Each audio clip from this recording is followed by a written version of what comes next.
Hello friends, and welcome back to the channel. Before we begin, a quick reminder. Nearly 80% of you watching right now aren't subscribed. If you love chilling stories and mysterious encounters, make sure to hit that subscribe button, drop a like, and tell me in the comments where you're watching from. I always enjoy reading that. Tonight, we step into 8 new most disturbing true hunted horror stories, tales of people who went into the wild to hunt, but became the hunted themselves. In the silence of dense forests and moonlit valleys, something ancient watches from the dark. Traps are set, rifles loaded, yet it's never enough. Footsteps echo where no man walks. Whispers drift through the trees and shadows move against the wind. These are real encounters, reminders that sometimes the hunter isn't the one in control.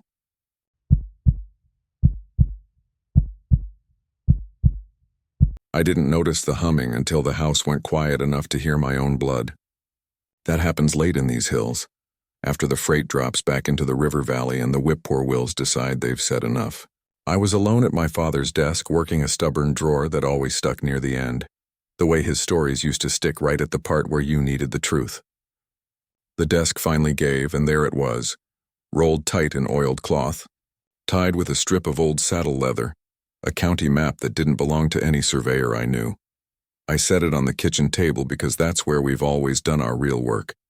Bills, prayers, quarrels, and cut the knot with my pocket knife. The cloth fell away. The paper inside was older than it looked, soft and strong as a feed sack that's been washed 100 times. When I unrolled it, the map gave a little sigh like a quilt catching air. That's when the hum started. Low. Patient. Not from the paper, I told myself. From the refrigerator's motor, maybe. Or the porch light's transformer. But when I laid my hand flat on the counties and hollers and creek beds, the sound climbed into my palm through my wrist and settled near the break I earned falling from a hay wagon in '99. The old ache went bright. The printed lines were right enough. Highway numbers, trout streams, old mining roads. What didn't make sense were the pencil marks, thin and sure, running over the print like extra veins. 12 of them, each circled with a careful hand and a note in my father's small, tight script. I recognized his capital D that always leaned left and his way of crossing a T so hard it bit the paper. One note read Coffin Creek, though the printed name said Cedar Fork, which is what the state calls it on maps that don't have to carry memory. Another said Switchback Road, Goatman, which is a word you pass to children at sleepovers and forget by morning. Unless you grew up where I did and the night never quite lets you forget. I listened, hand flat until the hum set a rhythm in my chest. It wasn't steady like an engine. It had breath in it, a rise and a fall. I covered Brown Mountain with my fingers and the pitch climbed just a notch, the way a kettle sounds just before it begins to whisper. I slid my hand across to the pasture rim, the black walnut ring that we don't mow too close because the mower comes back greasy with sap. The air in the kitchen cooled. The porch boards answered with a long, slow creak, the sound they make when someone heavy stands and thinks about knocking. "I hear you," I said, and didn't recognize my voice. A moth hit the window over the sink. Or maybe it wasn't a moth. The light behind the glass flickered as if a lantern were passing between me and the yard. The hum rose again. It seemed to be coming from below the table now, under the joists, down where the crawl space holds the kind of cold that never melts. I don't scare easy in my own house. Fear belongs to places that don't know your name. But the kitchen clock, an old schoolhouse thing with a tick like a judge tapping a ring on wood, stumbled once. A pause, then ticked on. That pause felt like someone listening through the wall. I rolled the map and tied it again. The hum followed the paper, not the table. I took it out to the porch because the porch knows how to deal with things. You set your boots there, your snow, your sorrow. If it's too much for the inside, the porch will take it. I laid the map on the rail. The humming got louder, not softer. The dark field beyond the yard lifted like a sleeping animal taking a deep breath. The walnut ring at the pasture's highest point. 4 trees in a circle, each one older than my grandfather's first lie, stood out against the stars, blacker than the rest of the night. I've known those trees all my life. Boys dared each other to stand in that circle and count slowly to 50 while the others hid. I made it to 21 once before a hand I couldn't see brushed the back of my neck, and I ran screaming to the fence, scraping my belly raw on the barbed wire because I tried to go through instead of over. While I looked at the ring now, the map hummed steady in a pitch that made my molars ache. The porch boards responded in their old language, a small respectful groan. The space under the house, where walnut roots find their way in and mice learn. They are not the top of any chain, exhaled damp air that smelled like limestone and old pennies. My father had written one more note on the map. Near the pasture rim, Devil's Circle. I'd heard older folks call it that. Even church elders who didn't like to give fancy names to anything that wasn't in the Bible. Don't plant inside it, they'd say. Don't sleep there, not even at noon. And don't say anybody's full name inside the ring unless you mean it forever. The hum climbed until I felt it in my teeth. The porch light dimmed to a hesitant yellow, then brightened again. Somewhere in the bottom land, a hound let out a single questioning bark and stopped, like he'd remembered who he was talking to. Behind me, inside the kitchen door, something shifted its weight, small, deliberate. I turned too quick and hit my hip on the rail.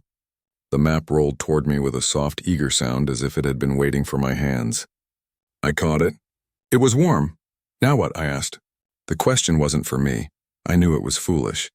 Talking to paper. Talking to wood. But fool or not, I had the sense that something had been patient for a long time and was running out of patience tonight. The answer didn't come as words. It came as footsteps on the dirt path between the porch and the pasture rim. 1, 2, a careful wait. Not heavy the way a man walks after a drink, not light the way a child runs. The steps counted. That's what I heard first, that counting. The woods here love numbers. Cicadas rub out math in August. Woodpeckers knock in 3s and 5s that mean something to them. This counting didn't belong to any insect or bird. It belonged to something that had learned the way we measure our days. When the steps reached the yard, the cricket stopped. The kind of silence that I only know from a winter storm took the grass, the rails, my breath. The hum in the map softened, the way a mother quiets when the baby hears her voice. I understood then that the paper was only the mouthpiece. The sound came from the ridge and the hollow and the rock shelf under the house, passing through the inked rivers and penciled paths like wind through a flute. I felt like a man holding a telephone to his ear who realizes the call is coming from the other room. I did the only thing that made sense. I put on my boots without bending down to tie them and carried the map to the pasture rim. The grass wet my cuffs. Dew climbed. The walnut ring stood like a jury that had already decided. I stepped inside because I didn't know what would happen if I didn't. When my boots hit the circle's dirt, the hum in the map matched the pulse in my throat. The 4 trunks leaned, or maybe it was the night that tipped. Either way, I felt seen. Not like a friend is seen, but like a surveyor sights a stake. I laid the map in the dust. The penciled marks dull indoors brightened like ember eyes. The one closest to me, Devil's Circle, pulsed. The others, Coffin Creek, Switchback Road, the quarry north of Damascus, the Clinchfield loops, glowed faint as lightning through far-off cloud. Say his name, the air told me. It didn't come as sound. It came as a pressure on the middle of my back. A firm, flat hand you might use to steady a man about to step into a boat. I didn't. A name is a dangerous tool, and my father had taught me not to use tools when you don't know what you're building. I said, no. The walnut leaves trembled once, then stilled, like someone had considered standing and sat back down. I asked a safer question. Where do I go? The humming changed pitch, higher, urgent. The mark near Switchback Road brightened. A thin pencil line drew itself across the paper while I watched, connecting the ring to the first curve up the mountain, the tight turn where rocks tumble all winter, and the ditch never runs dry. The line did not pass by the church as the printed road did. It cut across a stand of laurel where only deer know the paths. It reached a place my father had circled and labeled Goatman, then ran on toward the quarry face where boys learn how fast a shout can make trouble. I felt foolish again. Grown men don't take orders from drawings, but old men do when the drawing is a memory. The line stopped at the quarry and pulsed a steady beat that made my bones want to move. The walnut ring waited. Far down the hollow, a dog decided it wanted no part of any of this and crawled under something metal. I rolled the map. The humming didn't stop, but it softened to a friendlier note. When I stepped out of the ring, I noticed something I should have seen before. 4 deep prints where the trees meet the earth. Like the place had learned to stand there long ago and had no intention of taking another position. Between the prints, coins lay pressed into the dirt, mostly pennies, a nickel or 2. They were green with years, but I could see my grandfather's thumbprint on one. He had big thumbs and a habit of pushing luck into the ground. On my way back to the house, the steps in the yard counted again. 1, 2, 3, 4, 5, 6, and stopped. The seventh happened without sound but with weight, just at my heel like a train passing the edge of a platform so close you feel it pull at your jacket. I didn't look back. I didn't run either. I opened the kitchen door and went in. The house breathed with me the way it does when the first frost takes the garden and the stove warms up quick. I set the map on the table and stood with my back against the sink, the way I did once when a copperhead found its way between my boots and I decided to be the kind of man who doesn't move until it does. The humming settled to that old low note you hear when your head's on someone's chest. When I reached to roll the map again, I felt grit on the paper. Dark grains lay scattered over the pasture's printed fields. I pinched a few between my fingers and smelled them. Not dust, limestone dust, quarry breath. The map had somehow picked up the quarry while never leaving my kitchen. I rubbed my fingertips together and they squeaked. All right, I said to no one I could see. Tomorrow, sleep didn't come. The house kept its attention on the door the way a cattle dog watches a gate. Just before dawn, when the sky is abruise and the rooster is thinking about pride, I heard it again, the counting. 1, 2, 3. It circled the house once, careful at the corner by the crawlspace vent where the lattice is loose. It paused at the front step like a decent man would. It did not knock. It didn't need to. I went out at first light to see if there were prints. The grass held only what dew wanted to say, but on the packed dirt by the steps, 7 ovals showed. 6 shallow damp marks, the kind a night leaves when it leans and then changes its mind, and 1 longer, deeper oval that matched the measure of my shin. I stood with my boot beside it. The fit was exact, like a boot you try on and know already belongs to you. By noon I had found my father's field notebook at the bottom of the desk drawer, his pencils, his way of making notes to himself as if he were a tricky man he didn't entirely trust. In the back he'd written a list of places, the same 12 the map held with dates beside them. Some dates matched storms I remembered, funerals I'd been to, births I'd heard celebrated under a picnic shelter while the rain made a curtain between the living and the river. The last entry had no date. It said only, Devil's Circle, ask him to carry, ask who. Carry what? I didn't like the look those verbs gave each other sitting that close. I closed the book and slid it into my jacket pocket anyway. The map hummed approval, or maybe that was just the blood in my ears. Afternoon shadows make long decisions in these parts. By the time the sun slid toward the ironweed and the beetles started to show themselves on the porch rail, I was ready to go up the switchback. I don't mean I wanted to. I mean there wasn't much choice left that would let me stay in my house and be honest. I laced my boots tight, grabbed the good flashlight, and tucked the map under my arm the way you carry a child that won't sleep unless you walk. At the end of the yard, where the mowed part stops pretending it's a pasture, I looked back. The house looked like it had pulled itself a little taller, the way a man does when he doesn't want you to know he's older than last year. The porch light flickered once and steadied. The walnut ring on the rise stood like 4 men who've seen worse and aren't impressed. Halfway up the first climb, the laurel closed around the path and the air got cooler. Not like night, but like church basements and root cellars and trouble that has been cooling for years. My beam found the old rock outcrop where boys carved initials and cut their thumbs to mix blood like fools. My father's initials weren't there. That irritated me and relieved me in the same breath. He kept his promises to himself.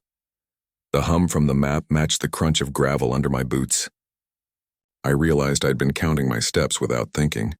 When I noticed and tried to stop, the counting continued in the bones below my knees. 1, 2, 3. The switchback turned right at the place where water always runs, even in August. The ditch sounded like whispering from another room. I lifted the beam. Eyeshine winked back, low, yellow, steady. The hum rose a hair. The eyes didn't blink. They drifted sideways, smooth as a lantern carried by a careful hand. Not tonight, I told whatever owned those eyes. Wait your turn. It did. The laurel held its breath as I passed. Pebbles ticked down the ditch like a thin rain, trying to remember how to be water. I smelled cedar, then limestone, then something like brass warmed by fingers. Coffin Creek's scent rides far. By the time the road bent hard left for the second switch, the sun had gone behind the ridge and the blue hour had done that trick it does where shapes turn honest and you can see what's wrong with what you thought you knew. Ahead, where the quarry face steps out of the mountain like an altar, the map warmed in my hands. The pencil circle there brightened under the beam until I could see the grooves of graphite as if they were cut into the paper with a nail. Something knocked. Not a woodpecker, not a falling rock, not a boot. A knock that asked and expected an answer. 3 beats, a pause, 3 beats. It came from above the cut where there is no place to stand unless you are older than stone. I stopped. I lifted the flashlight and found nothing. I lowered it and found the road in front of me wasn't the road I'd been walking. It bore the same ruts, yes, and the same broken beer bottles in the ditch, but it had a slope my body didn't know. Time is a slope. You don't feel it until you lie down on it and start to slide. I looked at my watch and saw a time that couldn't be. Not if I had left at dusk. The watch ticked on, polite, wrong. Behind me, steps counted on the gravel. 1, 2, 3. They didn't hurry. They didn't stop. They were patient, the way death is patient. My name came next, low, the way a man says it when he shares blood with you and wants you to say his back. I didn't turn around. I moved the beam to the quarry face, then to the map. The line that had drawn itself last night from the walnut ring to this place ended in a tight little circle as if the pencil had spun there, waiting for a hand. In the margin, in my father's left-leaning D and hard-crossed T's, a note I hadn't seen before had appeared where no ink had been. Begin here. The hum rose to the pitch of a nail being pulled from old wood. The knock came again from the rock above. 3. Pause. 3. Answered, a heartbeat later, by a soft tap from under my boots. The steps behind me had reached the number 6. The 7th step happened without sound. Something leaned close enough to smell cedar and pennies and the dust of cut limestone on clothes that haven't been worn in 11 years. My map grew warm as skin. The flashlight dimmed. I raised my head to the quarry face and saw, in the beam's last good circle of light, a shadow step out where there was no ground. Turned toward me like a man about to offer his shoulder under a weight, and lift a hand I knew the shape of as well as my own. He tapped the rock once more, patient as a door, and from under the gravel at my feet something answered back.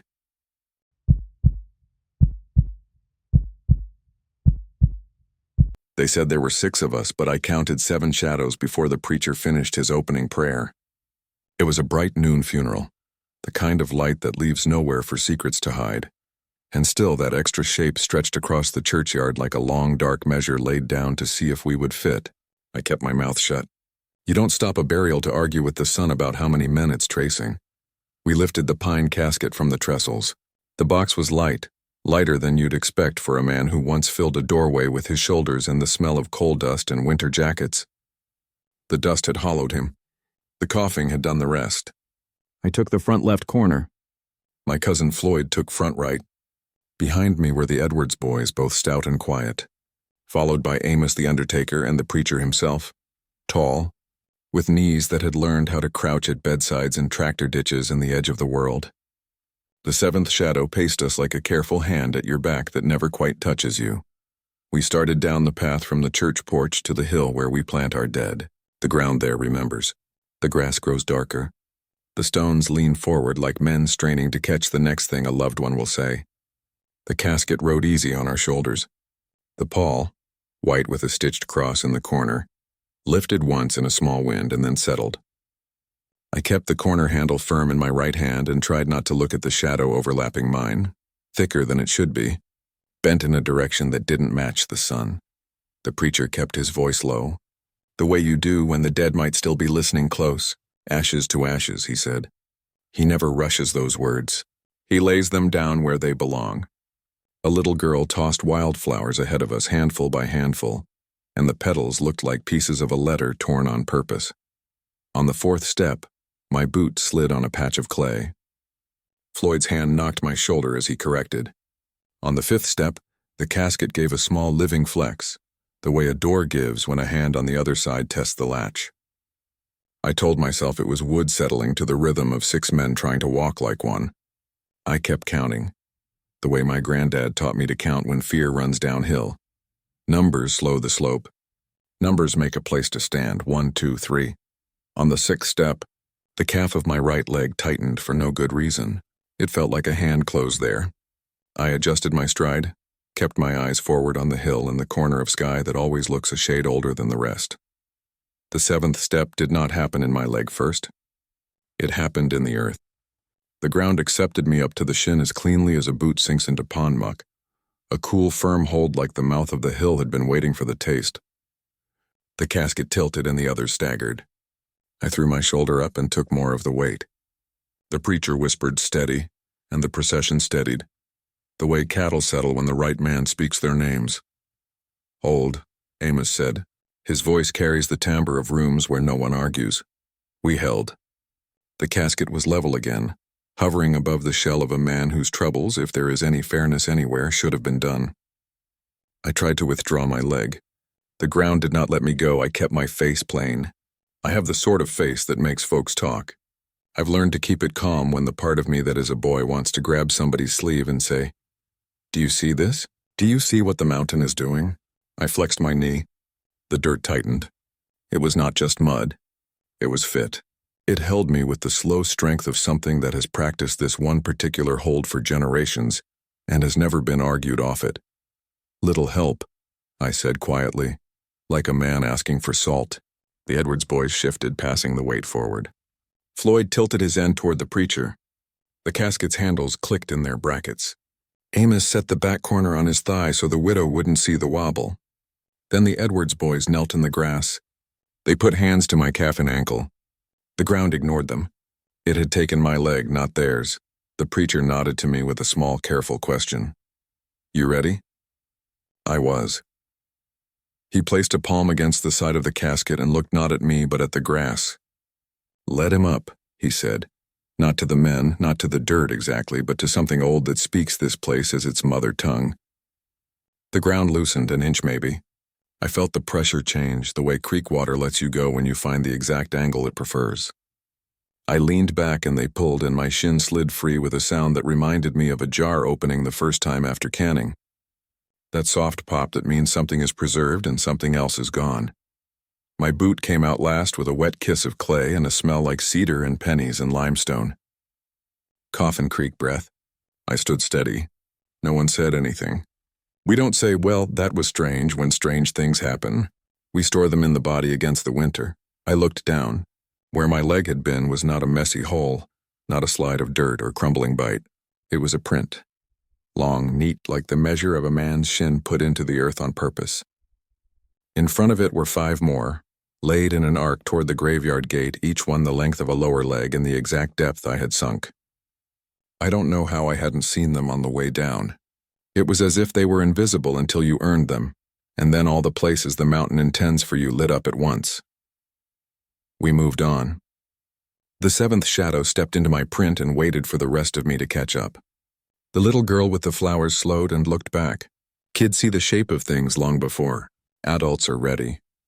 The grave waited in the north, corner under a tulip poplar that blooms like a shy fire in May. North is the side where we put men who carried heavy and never said. The widow stood with a handkerchief she never raised to her face. I have never seen a hand look more capable and more lost at the same time. Her mouth moved.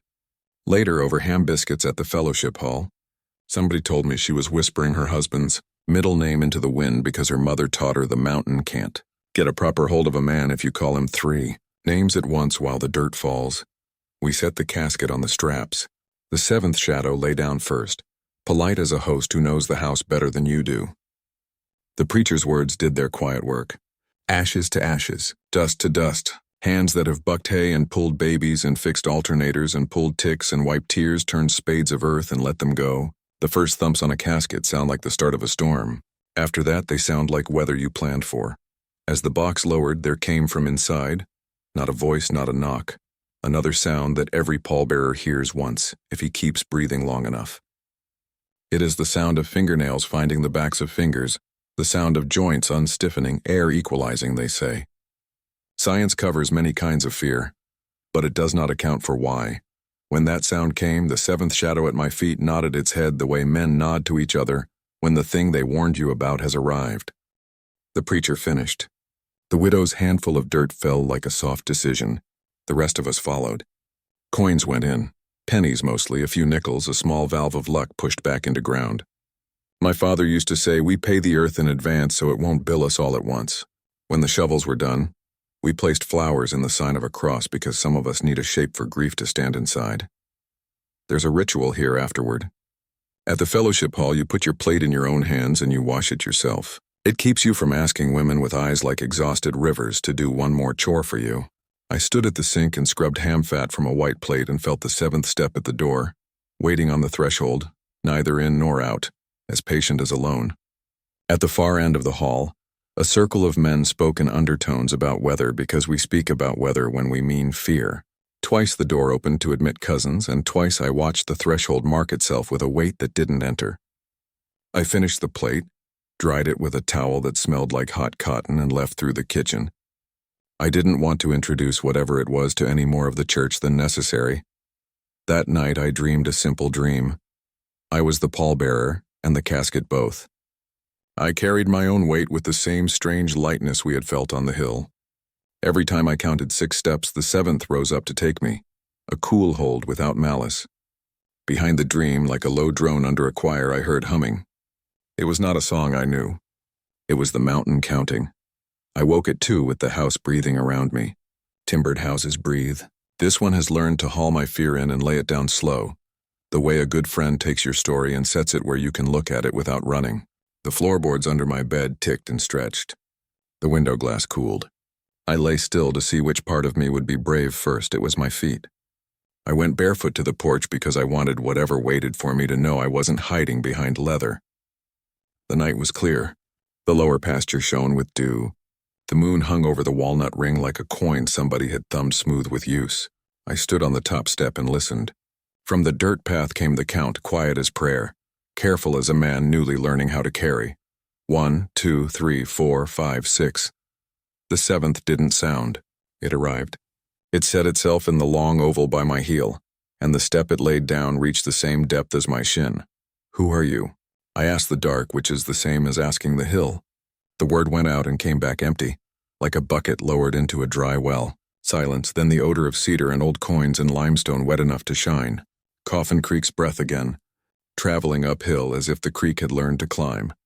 I sat on the 2nd step because my grandfather taught me that a man who sits has a better chance of hearing, without adding fear to what he's hearing. The 7th step shifted its weight on the threshold as if considering the door's manners. It never crossed. It circled the house slow, testing each corner, pausing where the crawlspace vent slats are loose.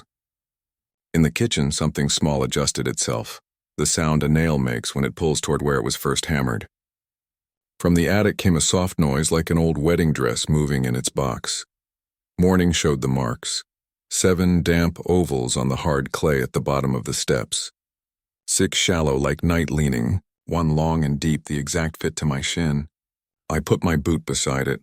The match shivered something in me that had slept for years and would not go back down. I went to the churchyard after breakfast. It's easier to be haunted with daylight on your back. The widow was there already, tying a scrap of her apron to the tulip poplar because her grandmother taught her that fabric ties confuse spirits that try to follow you home. We nodded and didn't share any more of each other than a nod allows. I knelt by the new mound. The dirt was damp. It was an honest color. I pressed my palm flat to the earth. The ground held the faint warmth it borrows from grief before it lets it go to the cooling places. I waited. A minute, 10. A train went down in the valley and the sound took a long time to fade like someone trying not to cry in a church. I said the dead man's full name into the dirt. First, middle, last. I whispered my own the same way because it felt like a fair exchange. The wind moved in the walnut ring on the pasture rim and nowhere else. When I rose, there were prints, not footprints, not boot marks. Long ovals like the ones by my porch step, leading from the grave to the gate. They were spaced for a careful walk. Every 7th was deeper. On the way home, I stopped at the sheriff's store where he sells bait, bullets, milk, and a version of reassurance that comes in paper bags. He is not my favorite man. He asked if I was getting on all right. I told him I'd like to know if anyone else had trouble on the hill yesterday. He chewed this and spit it into a coffee cup. You know I don't write that kind of trouble down. I knew. We use notebooks here for weather and fence lines. We carry the rest in our knees. He did say softer than I would have given him credit for. Sometimes it takes a man. Sometimes it takes a leg. He tapped his shin, picked me too once. Thought I was special for a week. Then I learned special's another word for chosen to do the part nobody wants. He slid a roll of mint candies across the counter because he is a man who gives when he can't say more. That evening I mowed the lower field too close to the walnut ring on purpose, the way you show your dog that you know the path as well as he does. Sap slicked the mower deck, and it took on that green-brown shine that never quite washes off. When I was almost finished, the mower coughed and the belt squealed a warning. And in the small silence between squeal and stall, I heard the counting again. 1, 2, 3 from the direction of the church. The sound of steps coming up the road that isn't on any map, the one the dead walk when they're still learning the new way to be. I let the machine die. The field settled into that evening quiet that feels like the sky taking a breath. I wiped my hands and looked up the hill. The path was empty, but the shadow was not.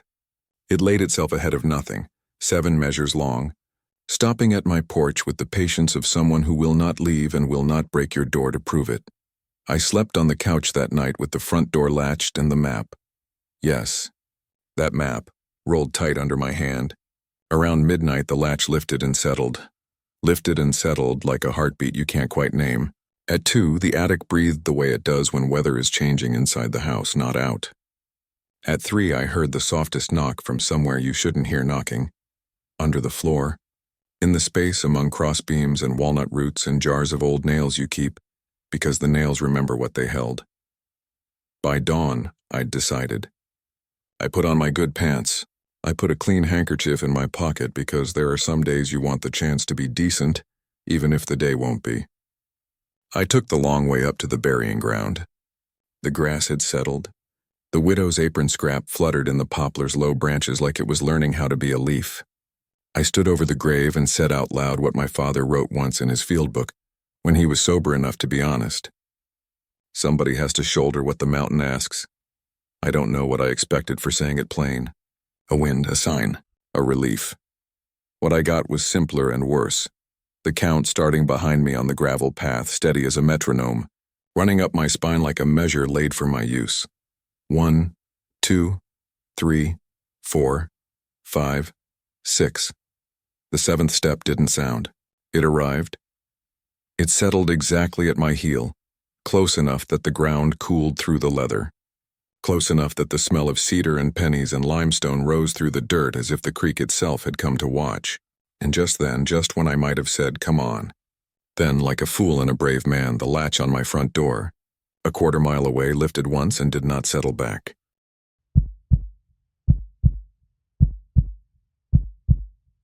I didn't go to the switchback because I'm brave. I went because the map wouldn't stop humming until I stood up and put on my boots. It sang low and even on the kitchen table all afternoon, a steady pressure in the bones below my knees, as if my shins were tuning forks and the mountain had learned how to strike them. Around sunset, the sound shifted half a note, like a kettle just before it sings, and I knew the road was calling the way it calls men who should know better. I drove the old truck because a man likes steel between him and a thing he can't name. The cab smelled like oil and feed dust and the cedar I keep under the seat to fool mice into moving along. The map rode on the bench beside me, rolled tight with twine, warm against my hip the way a child runs a fever when sleep won't fix what's wrong. At the end of the lane, where the pasture gives up and the road pretends it isn't climbing yet, I touched the brakes. Fireflies lifted from the ditch. They rose in a slow, careful file, like fellows getting to their feet in church so they don't show the rest of us how old we are. By the second turn, the laurel closed in and the light went blue. Blue light in these hills can make you honest. It strips paint. It takes the shine off a lie. The ditch on my right ran year-round, whispering through gravel, the way water will talk to rock when it has time. I let the truck idle and rolled the window down. The map's hum matched the engine and then took the lead, and I hated that I felt relieved. It meant there was a rhythm older than machines, and my bones knew it. At the third switch, the cut rock stepped up on the left like a hard shoulder. Boys used to spray their names there, and the rain would work them into pale ghosts under every thaw. My father's name wasn't there. He didn't put his name where anyone could see it, unless the mountain asked for it. Tonight the rock wore only old water stains and the memory of dynamite. The road had been blasted out of the mountain with men and force and stubbornness. It takes pride to tell stone where to go. It takes patience to listen when it answers. The cab filled with a smell that didn't belong to gas or old metal. Cedar, pennies, limestone wet enough to shine. Coffin Creek breath traveling upslope in a place it had no business being. I eased the truck into neutral. The engine's sound faded and the map's tone grew clear. I put my palm on the roll. It vibrated, through the flesh, through the old hay wagon break in my forearm, and settled in the small place behind my breastbone where fear and prayer share a chair. A pebble ticked down the ditch. Then another, not falling, placed. 1, 2. Placed like steps. I held still. With the engine dead, I could hear my own mouth getting dry. The first cloven tap touched the road from the laurel just ahead of the bumper. The second came from behind the curve, a matching reply, like two hooves had learned to agree where my truck was set. I thought about turning the key. I thought about backing down. But reverse on this hill is like looking the wrong person in the eye. You can do it, but you might not like what it invites. The first shape stepped out. It was small at the start, as if the laurel had kept it folded. Then it unfolded like a man does when his joints are stiff and he's being watched. Ash-colored hide, not shaggy, but worn tight like leather someone's oiled for years. The legs bent in a way knees shouldn't if you plan on standing in a church again. When it lifted its head, the eyes didn't shine like animal eyes in a beam. They held light the way the underbelly of a storm holds it, quiet, heavy, about to decide. It didn't rush. It didn't posture. It didn't pretend to be anything else. Goat head on a man's shoulders. Man's hands at the end of arms corded like fence wire pulled tight. Black horns swept back and then curved forward at the tips, as if they'd grown with a habit of changing their mind. The muzzle was cut by scars that didn't look like fighting. They looked like bargains carved to fit. The second cloven tap came from my blind side. I angled the mirror. Another shape waited in the brush, patient as a neighbor who wants you to make the first greeting. My hand went to the door lock. The habit runs deep. A latch is a small prayer you can do with your thumb. The lock stayed down on its own. The door understood the road better than I did. Evening, I said, because my mother raised me into manners and I was old enough now to use them even when my voice sounded like it belonged to a boy. The goatman's head tipped. When it grinned, it did not show me an animal's mouth. It showed me my father's broken grin, the one he wore after the second fall he pretended wasn't a fall at all. I don't mean the face changed. I mean the teeth knew the shape of that smile and wore it a moment to see if I would claim it. That's not yours, I said, too quick. The grin went away. The head turned so one yellow eye met mine through the open window. When it spoke, the sound came from behind its teeth and also from the road under the tires and also from the map. It is, it said, now. The voice was not deep or theatrical. It was plain, like a farmer telling you the weather is what it is. The words were clear but rubbed smooth by long use. I didn't hear an accent I could name. I heard an old habit of speaking as little as possible to make a thing true. You called, I said. So I came. No, it said, and the horns scraped the laurel with a sound like a nail pulled from cured oak. We called. You were already coming. The other shape stayed in the brush, dark and watchful. I kept my eyes on the one at my window. It smelled like wet coins and burned rope. It smelled like the inside of a barn after lightning. The map warmed against my hip. I pulled it onto my lap and unknotted the twine with fingers that wanted to shake and didn't. When I unrolled it, the humming filled the cab until the rearview mirror quivered. The goatman watched my hands. It raised one of its own and tapped the glass with a dull nail. The nail looked like a man's nail, but thicker, the half moon at the base stained dark.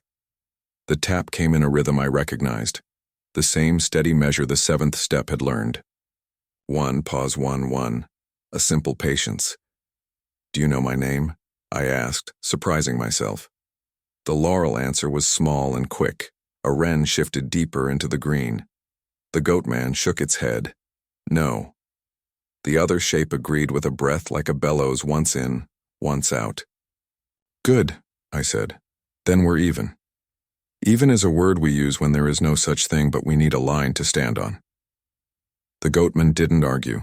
It placed 2 fingers, man fingers, work thick, on the map. The paper dimmed everywhere. But one place, the pencil circle labeled in my father's hand, Switchback Goatman. The light there steadied into a living thing.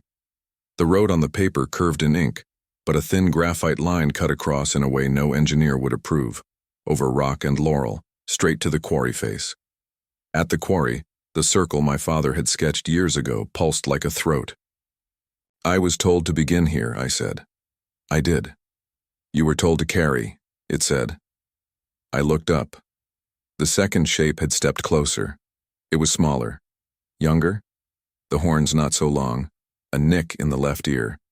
It kept its eyes low, respectful or shy or both. Behind them both, the laurel held still the way a crowd holds still when a door opens on someone they didn't expect to see again. What do you want carried? I asked. The goatman bent until its horns scraped the doorframe.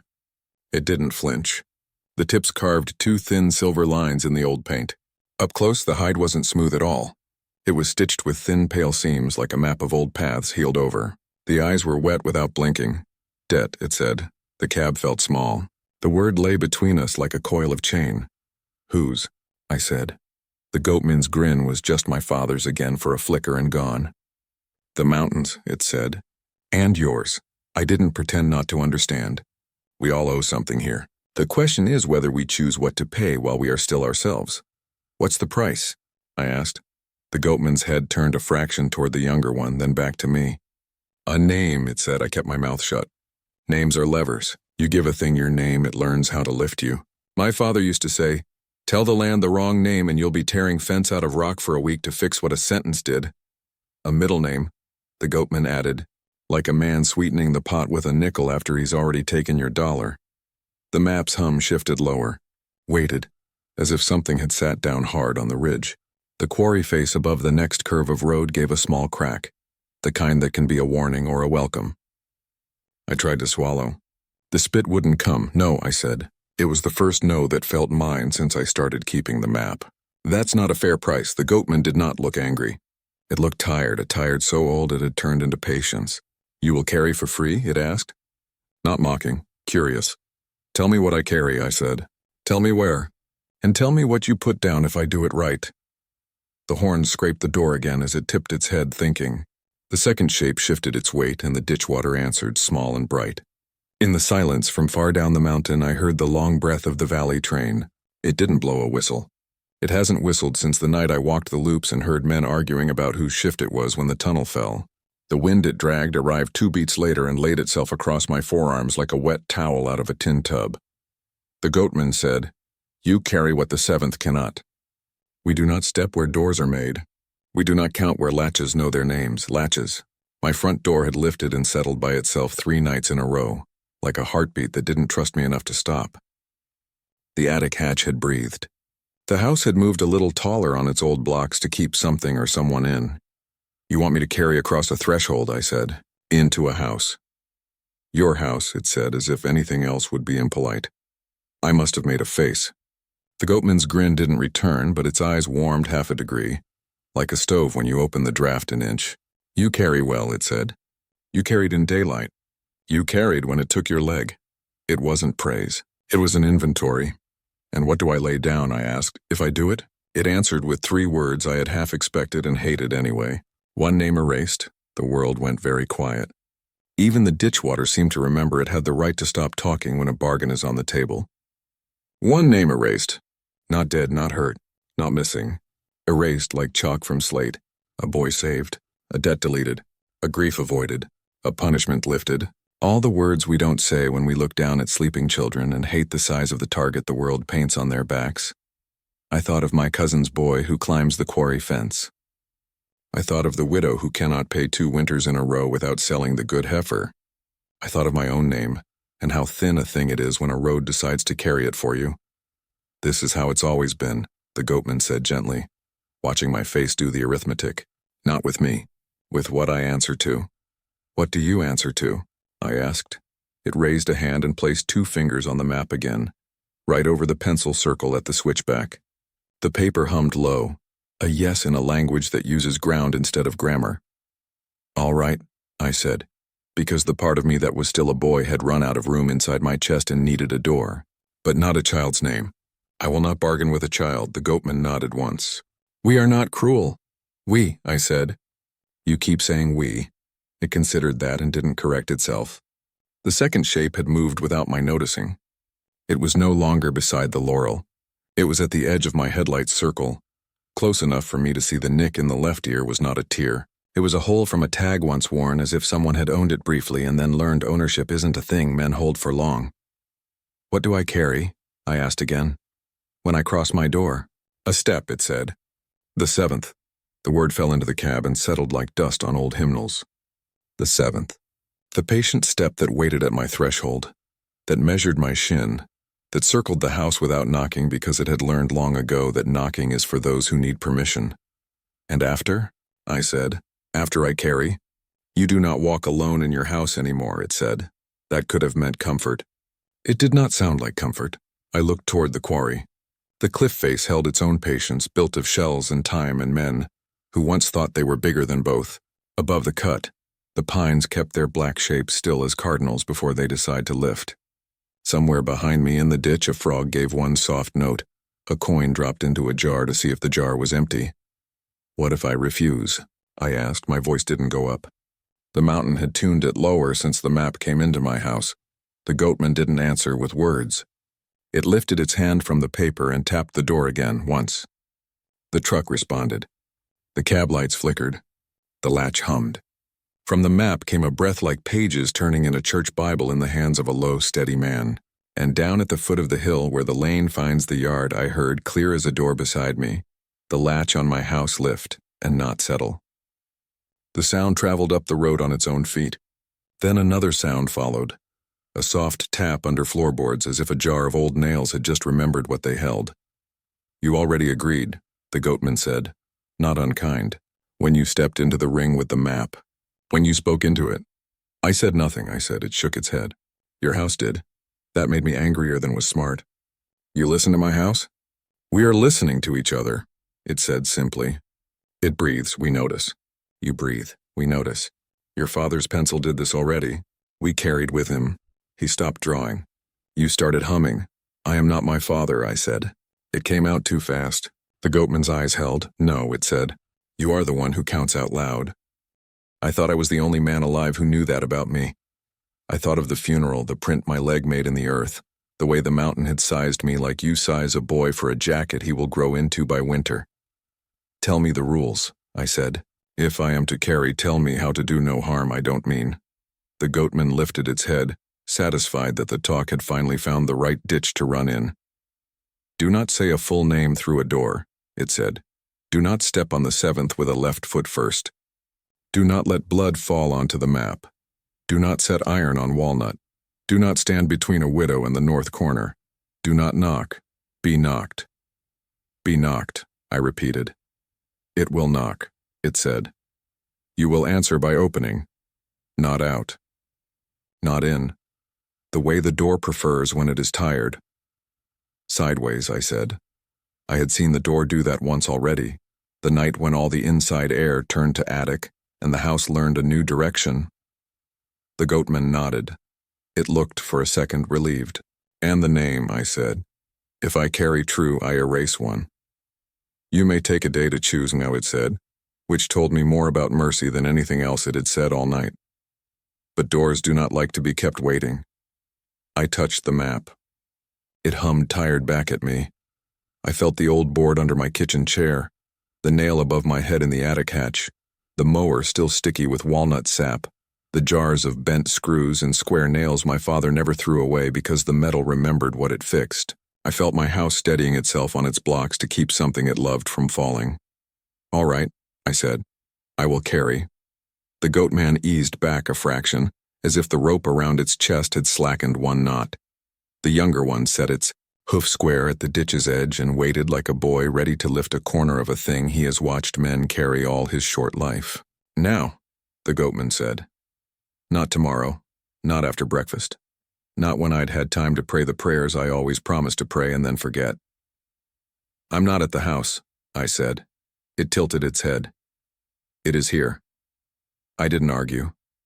The road had already turned into my hallway twice since the map came home. The quarry had hummed my name under rock with a voice that didn't belong to rock. The house had learned to breathe like a man who listens to his own heart. I killed the cab light and turned the key. The engine didn't complain. It started easy, older than it should be, and willing to do what I asked as long as I paid attention. I slid the map beneath my thigh to hold it still, not because I wanted to keep it close, but because the cab felt safer when it could feel me. The goatman stepped back enough for the bumper to pass.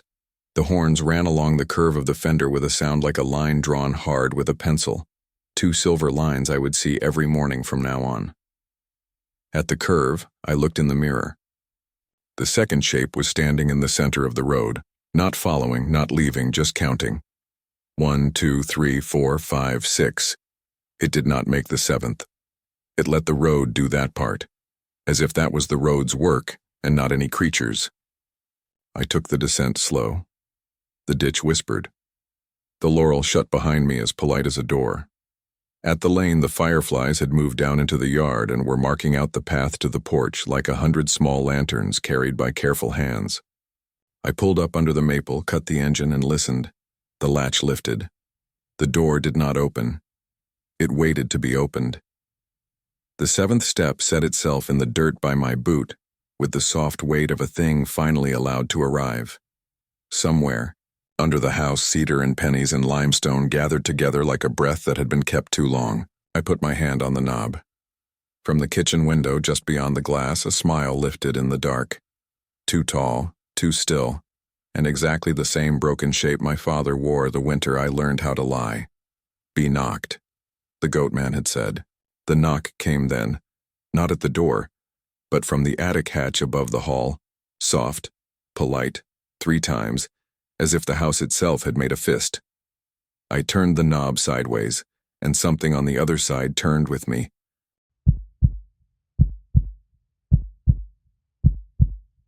The chain was never for pulling the walnut straight.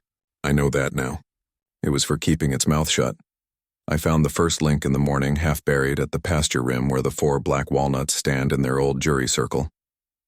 The link lay bright as a coin where Dew couldn't decide whether to claim it. It was not rusted like the rest of the iron I know. It was the color of water when it takes on sky, flat, faithful. I knelt and worked my thumb around it. The dirt clung like bread to a knife. When the link came free, the hole it left wasn't round but oval, long as a man's thumb laid sideways. I rubbed the iron clean on my jeans. The edges had been worried by years of weather or years of hands. I couldn't tell which. There was a notch worn into one side the shape of a tooth. A big tooth. My father had wrapped a chain around the fattest walnut the year I turned 12. He did it without telling anyone why, the way he did most things that couldn't bear questioning. He and Floyd wrestled the iron around the trunk while I stood back with the bolt and nut in my hot palms, and learned how men handle a circle that won't give up its shape. They cinched the chain snug and drove the bolt through with a hammer I still have. The head mushroomed from other stubborn jobs. When they were done, the tree looked harnessed. My father nodded to himself, wiped his hands on his pants, and told me to spit on the nut and turn it with my thumb for good measure. I did. He said, "Do not touch this again unless I tell you," and he never did tell me, and so I never touched it. Until now, when the first link lay in my palm with a notch like a tooth, and the tree it belonged to had a dark, wet line sunken into its bark where the metal had been. You could slide a finger into that line and feel the tree's slow breath warming your knuckle. I didn't. The ring looked wrong without the chain. Not naked. Ungagged. I went around the circle and found more links where the roots swell like knuckles. I picked them up like a man gathering dropped change after a big wind. 6, 7, 12. Each had a notch. Back at the chain tree, I crouched and put my ear to the trunk, the way a boy listens to a railroad rail for a train he can't see yet.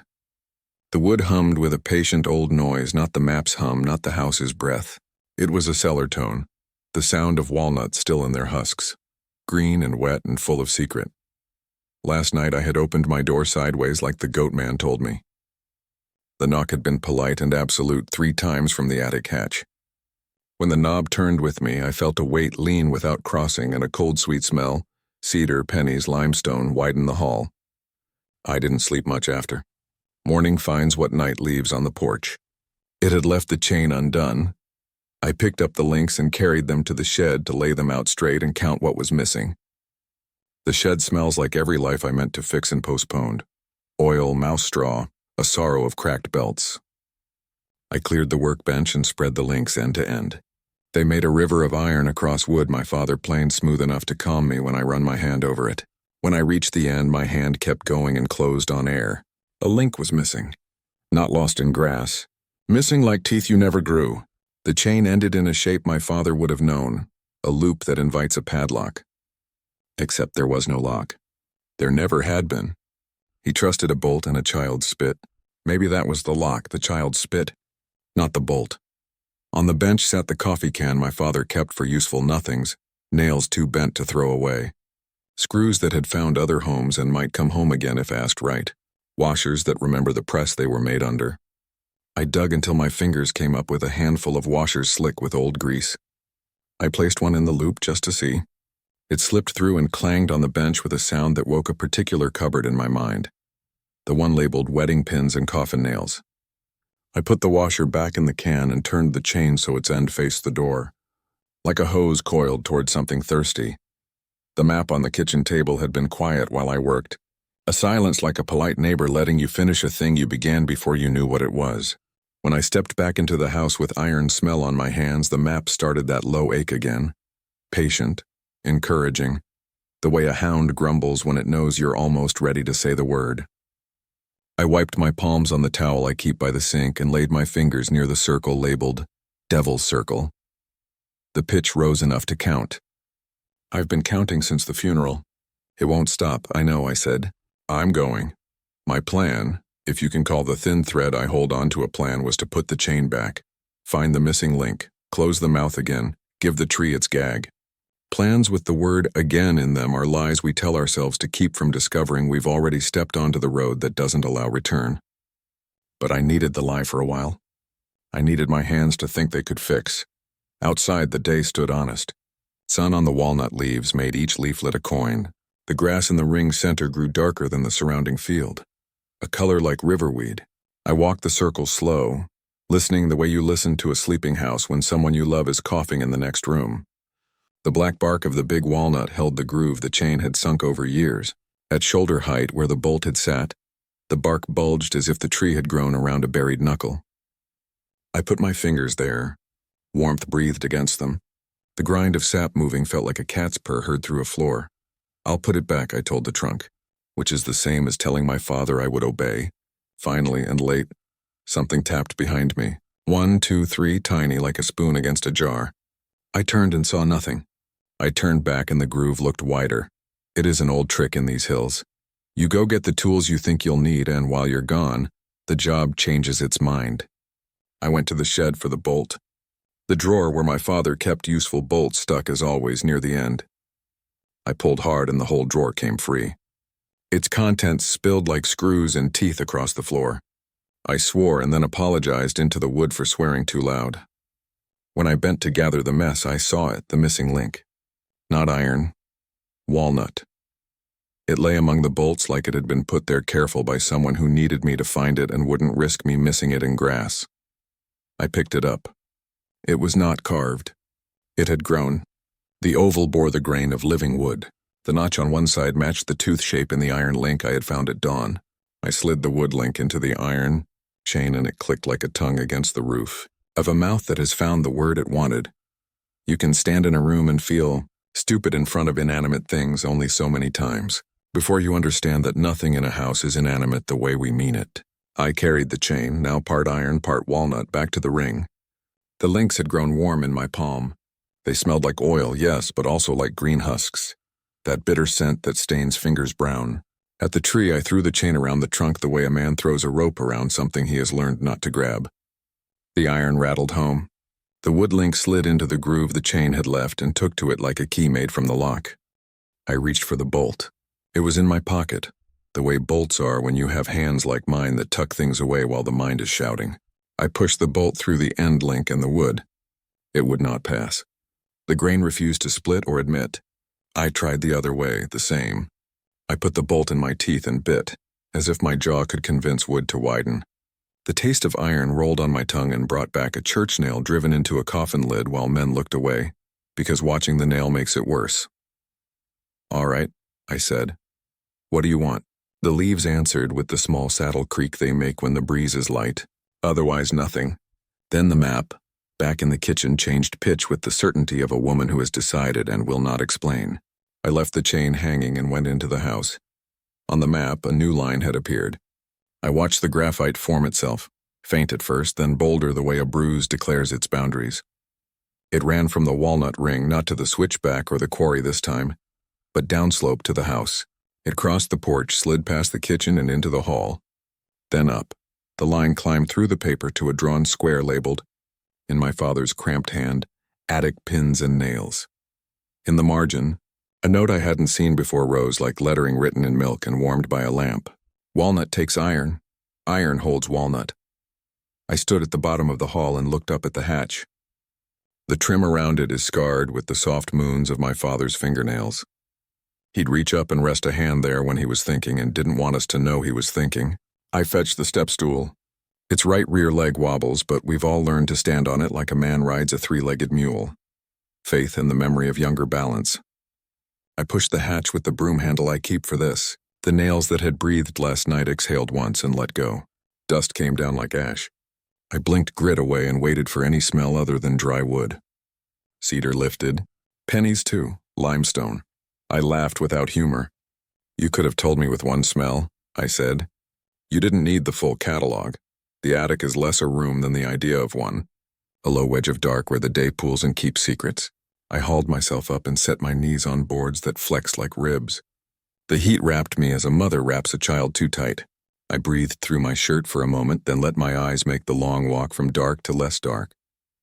The box was where my father left it, in the north corner, under the gable where wind speaks in winter. Old handwriting on the lid, pins and nails. I've seen smaller boxes way more. I slid it to me. The bottom left a clean rectangle on the dusty boards, a negative space that looked like a door. I eased the lid. The first smell was iron, straight and honest. The second was something sweeter and more dangerous. Starch and soap and a spice I couldn't name that women put on their necks when they mean to be remembered. Inside lay two piles separated by a strip of flour sack cloth.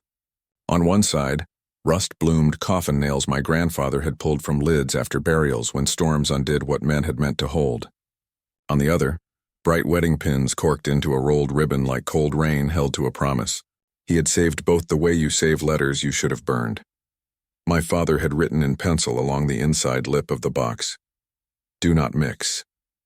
Under that, smaller, "If mixed, unmixed by bloodkin only." I didn't like the feel of that sentence, and I liked the next less.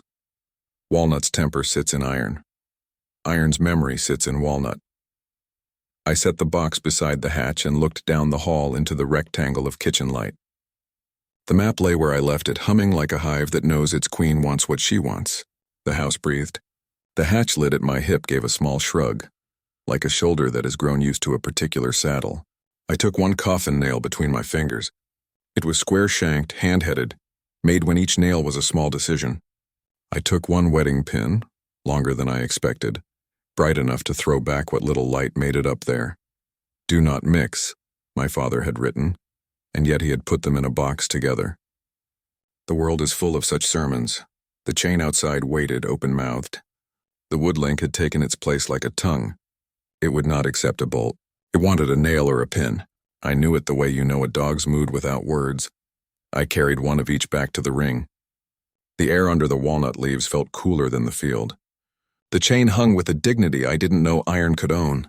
I held up the pin. The tree's groove seemed to narrow. I held up the nail. The groove widened a little, as if a throat had learned a new swallow. I am not an idiot. I wanted the pin. Pins are for joining the living. Nails are for keeping the dead down. I thought, let me err on the side of those still breathing. Then I remembered what the goat man had said. Do not set iron on walnut. He had meant a different thing. Or maybe he had meant exactly this and I had not been listening. "Father," I said under my breath, and that felt both useful and dangerous. "Which?" Wind moved, though the day was still. It came from the north corner without breaking a leaf anywhere else along the ring. It carried a dry scent like hymnals. I put the pin back in my pocket and lifted the nail. The wood link did not shiver, but the chain did. A long, soft ripple like a horse's flank rolling skin to dislodge a fly. I set the nail at the tongue of the wood and the last iron link. The fit was so perfect I thought my hand had grown a size smaller and smarter. I pressed. The nail slid a fraction and stopped. I pressed my thumb to the head the way I had pressed my spit all those years ago. The nail moved again with a sound that made the hair at the back of my neck pay attention. The sound was a tiny gasped, "Oh!" I put the heel of my palm behind it. The nail seated. The chain lay flat. The groove closed around the wood the way a mouth closes over the word it has been waiting to say. The walnut's bark, black and fissured, exhaled a sweetness I hadn't expected. Sap pushed up through the cracks and welled around the nail head. Not much, just enough to wet my fingertip. I brought my finger to my nose. The sap smelled like green husks and wedding cake, and the metal of pennies that have passed through many hands. I touched it to my tongue without meaning to. It tasted like a word I almost remembered. The map in the kitchen dropped a note. The house's timbers answered, a quiet settling. For a moment, for the width of a held breath, everything agreed with everything else. The breeze in the leaves, the weight of my boots, the slow crawl of the sun up the pasture crown, the small ache at the old break in my forearm. Agreement is rare. It is not peace. It is the recognition of a pattern you were not asked to join but found yourself inside anyway. "Done," I said to the chain. It did not reply. It didn't have to. It tightened of its own, a modest correction. The wood link darkened as sap reached it, and the dark traveled into iron the way tea creeps into a cloth. I carried the empty bolt back to the shed and set it in the coffee can with the bent nails and washers and promises. When I turned, someone stood at the door. Not someone. Not exactly. He had my father's height. He had my father's sleeves rolled to where his arms went from work brown to winter white. He had my father's broken grin, the particular chip on the front tooth where a chain had snapped back once in '84. But he did not stand like my father. He stood like a man who has learned to balance two sets of weight, his own and something else's. His eyes were walnut dark and goat quiet. They had a patience that could be mistaken for mercy if you wanted that comfort. "I thought you couldn't enter," I said. I meant I thought you couldn't cross a door. He wasn't inside. He was in the rectangle of light that divides out from in, a place with its own jurisdiction. "I didn't," he said, and the voice was not my father's, but carried the flavor of his speaking, the grammar of him. He tipped his head toward the pasture rim. "You fed it." "I put the chain back," I said, like a boy might say I put the tools away. He nodded. "It was hungry. What for?" I asked. He looked past me at the shelf where we keep the handsaws. "Names," he said. "The ones said wrong. The ones said through doors. The ones that hang in a house after the body has gone out. I didn't like the picture that said in my head, names like strips of meat hung in a cool room." "I didn't say any names," I said, which was almost true. "You will," he said. Not punishing, not even admonishing. Stating. Behind him at the pasture rim, the ring of walnuts shifted. Not in wind, in opinion. The chain creaked once, a sound like a button slipping into a hole that fits. From under the house came a polite knocking, as if a jar of old nails had decided to speak and was asking who would listen. "What happens now?" I asked, because some questions are asked to keep fear from growing into a second person in the room. "Now," he said, "you unmix what your father mixed."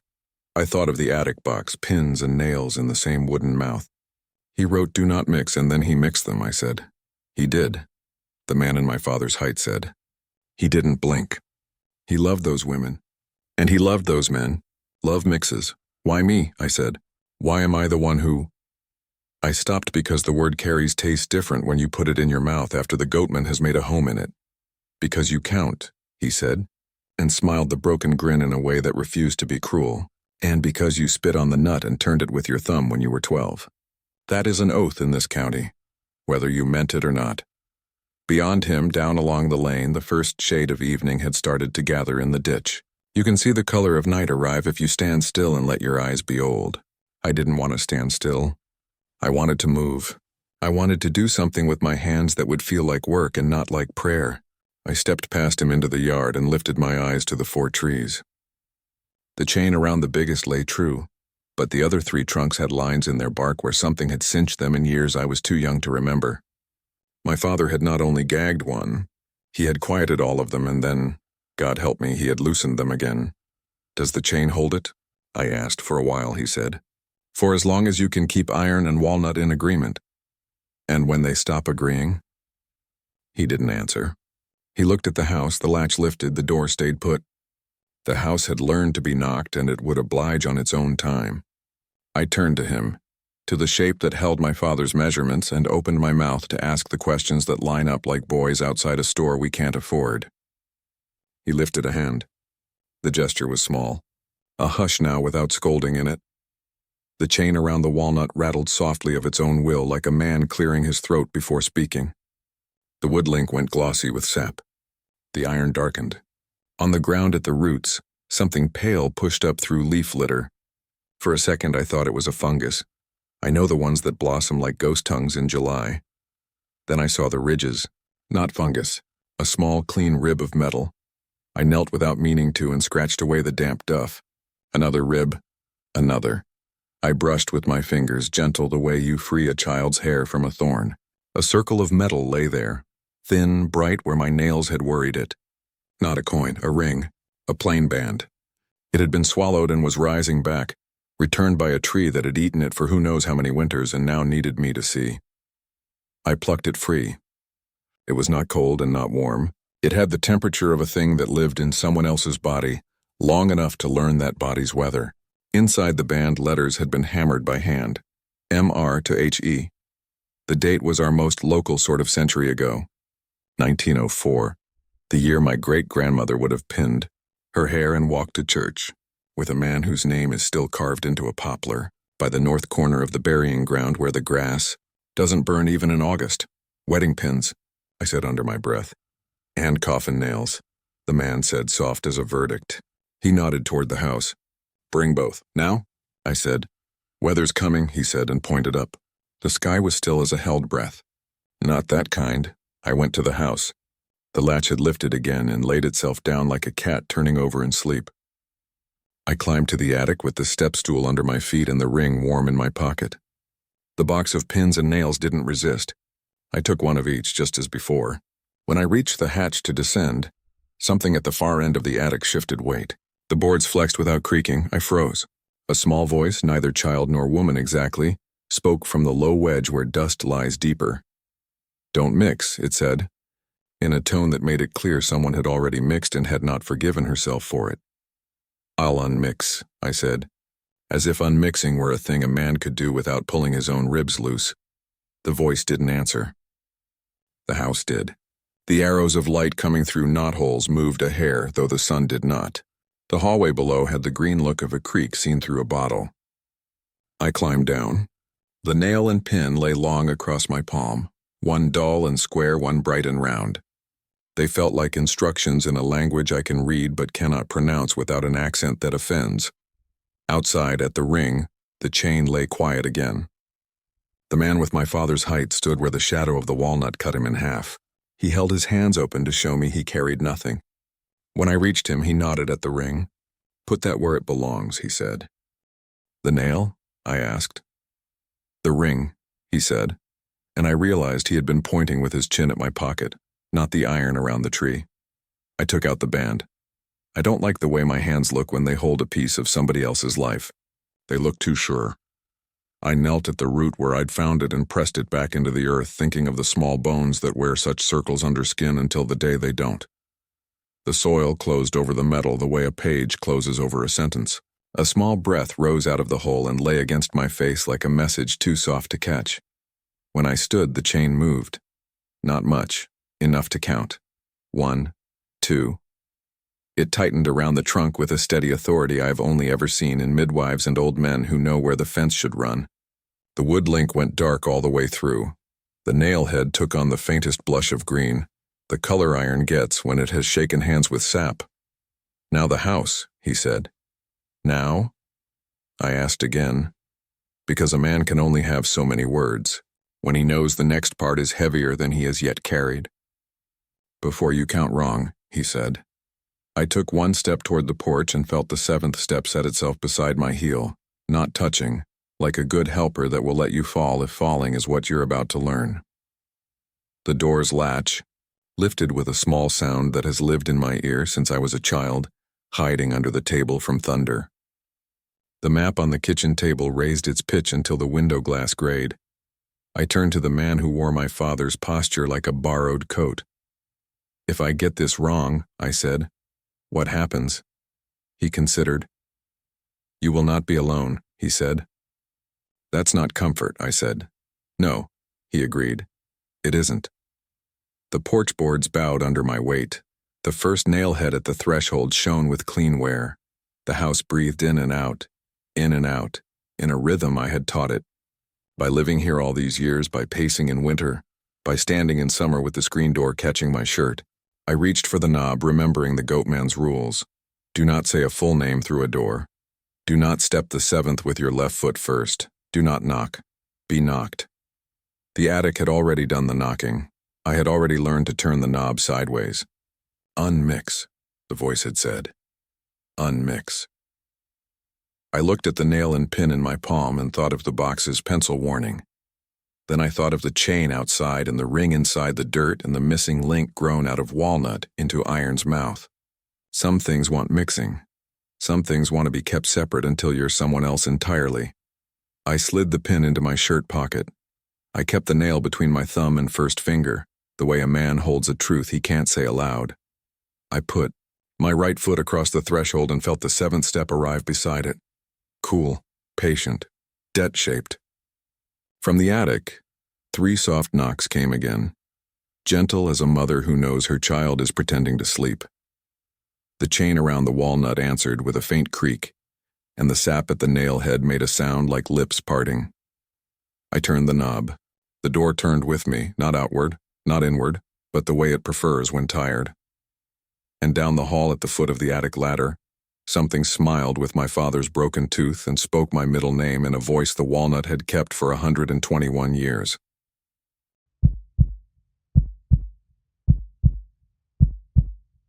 Coffin Creek does not run so much as it keeps time. Even in August, when other water crawls into itself and sleeps, the creek keeps its small talk going, pebble to pebble, root to root, like old women on a church bench taking turns with the same 2 stories. But there are minutes narrow as a blade when the creek stops, and when it stops, the place remembers every mouth it ever closed. I followed the map because the map was humming in the register, where panic learns to sound like faith. It lay on the passenger seat as if it had buckled itself in, the paper lifting a breath when the truck took the ruts that marked the old lumber road. Clouds had come down from the ridge and hung in the trees the way smoke hangs in a house that will not admit to fire. Cedar, pennies, limestone, the smell of the creek the way it carries itself uphill to warn you what you're walking toward. The lane narrowed until it gave up pretending to be a road and became a path, worn by men who had other things on their minds. I set the brake, killed the engine, and listened. No birds, no wind. A beetle worked at bark. I could hear its small teeth. I took the map, the jar, and the nail. The jar was a ball with a wire bail and a glass lid my grandmother called the good kind, the kind you kept for Peaches and baby's first hair. I didn't want to carry it. The creek had been asking for it, though, not with words, with a feeling in my palms like a jar being pressed into them by a woman who had decided and would not have your argument. The goatman's rules beat slow under my ribs. Do not say a full name through a door. Do not step the 7th left foot first. Do not set iron on walnut. Do not knock, be knocked. He had not said anything about water. Water has always made its own commandments. You just don't hear them until you are under. The path dropped through rhododendron and laurel that had learned to knit their roots into a net. I put my hand on the old stones that lined the way to keep men from sliding into the creek. They were slick with a green that tastes like coins when it touches the tongue. My palm came away damp and cold in a way that belonged to basement windows and winter funerals. When the rhododendron parted, the creek showed itself, not wide, not proud, just sure of where it was going. The smell intensified, not rot, not sweet. Something clean and old and serious. Men say limestone water makes a good mash. My family does not mash. We pay and plant and count and dig and refuse to call any of it what it is until the mountain makes us. At the bend where an alder leans like a man who has decided to sit, the creek laked up for a yard or two.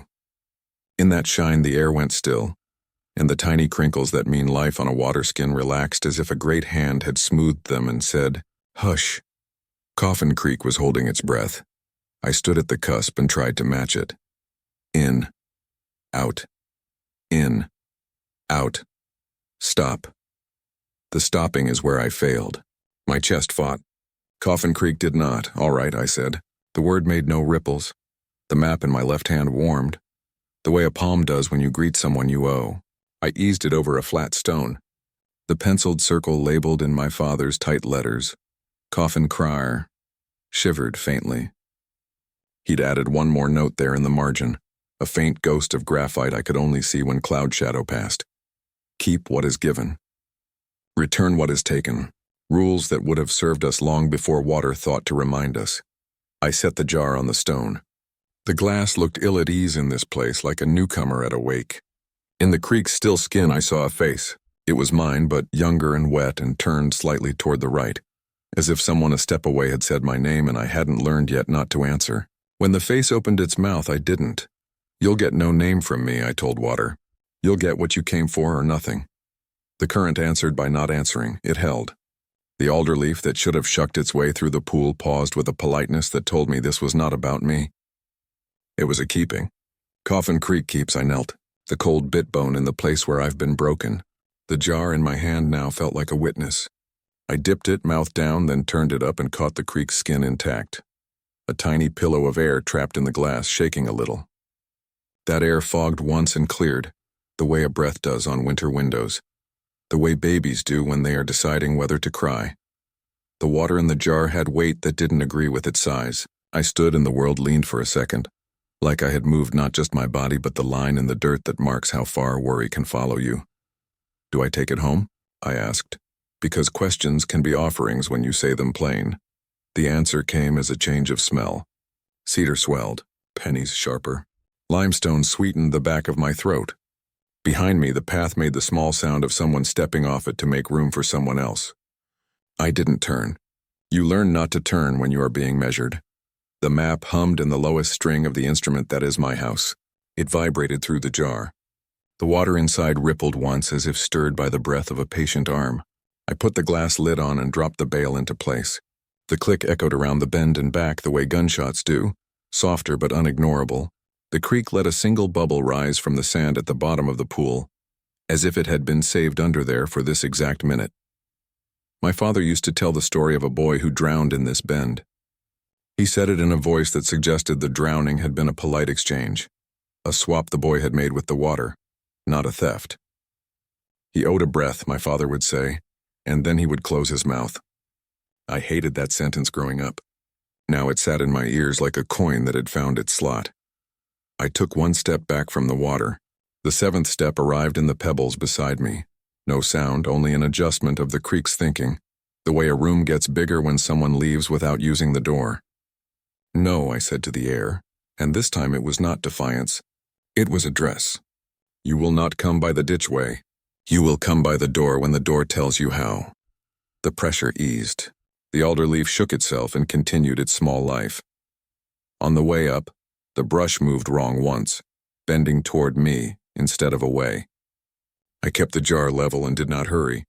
When you carry someone else's breath, even if it is only creek air, you learn to walk like a man who has accepted a sleeping child from a woman who trusts you exactly this far, and no further.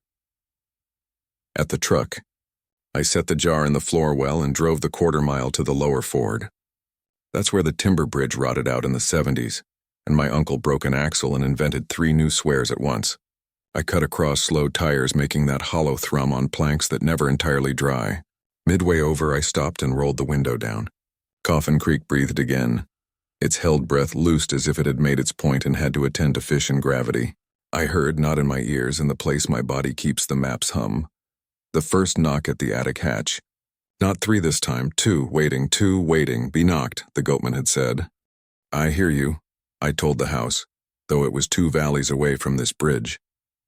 The jar on the floor answered with a delicate change of tone, like a mosquito's note when it finds your ear. At home, the porch light had come on, though the sun stood above the ridge. The house had decided it was evening. Houses are allowed their own clocks. I parked under the maple. The latch lifted, settled, lifted. I took the jar in one hand and the map under my arm and went to the walnut ring first, because I needed to be sure of who was listening. The chain lay true. The wood link had darkened like something that had decided what it was for. Sap jeweled the coffin nail's head and held there without dropping, a patience that mirrored the creak's. I brought it, I said to the ring. That is a ridiculous sentence until it is the right one. The tallest walnut inclined a fraction, not the way wind bends, the way weight shifts during a decision. From inside the house came the small sound of a drawer opening itself and pausing as if to admit it had forgotten why. I stepped onto the porch. The seventh settled at my heel. I did not mind it now, as if companionship had been revised into utility, the way a mule's stubbornness becomes reliability in July. The door waited. The jar was cold enough now that the metal of the bale stung my fingers. I set it on the hallway table under the old mirror that makes a man look the way he will look 5 years from now. In the glass, my face belonged to a boy who had been told to hurry and was trying hard not to. What do I do with it? I asked. But the house had already begun. The first knock from the attic hatch was almost tender. The second had the firmness of a nurse who has learned which tone unfreezes men twice her size. The third carried a rhythm I had been hearing under all these days. The mountain counting, the train without a whistle, the seventh step that announces itself by not announcing. Knock, knock, knock, not up there, I said. Down here. And I swear the sound that followed was not a knock. It was a heel dragged once along a board, a reconsidering. I unlatched the jar. The lid came off with a breathy protest, the little sigh-glass makes when it has been asked to keep a thing it understands. The air inside lifted the hair on my wrist. It had a texture. It felt like wool the winter my mother knit me a sweater she swore I would learn to love. I tilted the jar. Nothing visible came out. But the hallway changed. Do you know the color of a room where a door has just opened on snow? That blue clean look? The hall took that on. The map on the kitchen table rose an octave and dropped like a woman who considers crying and decides her mouth is not the place for that sound. The jar's mouth fogged a little, cleared, fogged again. A word came out of it, not in my language. In the one floors speak when they agree not to complain about being walked on. The word meant, my turn. Don't take more than you're given, I said, quoting my father's pencil, as if it were scripture. Return what is taken. From under the hallway rug, the old runner with red diamonds that has seen 3 Christmases we talk about and one we don't, came the first moving of air from below. Not cold. A cellar cool, freighted with cedar and pennies and limestone. The house pulled in. The jar exhaled. The atmosphere in the hall balanced for a moment like 2 men carrying a dresser down a stair who finally find the step where their feet match. Then something below the floor breathed out. It did not come up like a wind. It came up like a word that has been mouthed for 100 years and finally finds a throat. The air touched my face soft as a hand that wants to be sure of your temperature. It did not go into me. It went through me, and where it went through, something I had not named unclenched. I did not cry. The room did. In the mirror, behind my left shoulder, a second figure stood. It had my father's sleeve rolled above the white-brown line. It had my father's broken tooth showing in a smile that wasn't unkind. But the eyes were someone else's, river black and small with having been asked to look at dark places too long. The figure lifted its chin at the jar. I lifted the jar. A smell rose from it like a hymn coming from a room down the hall. A hymn sung by a man who knows 4 notes well and lets the rest be carried by others. What did the creek keep? I asked, not meaning to speak it aloud.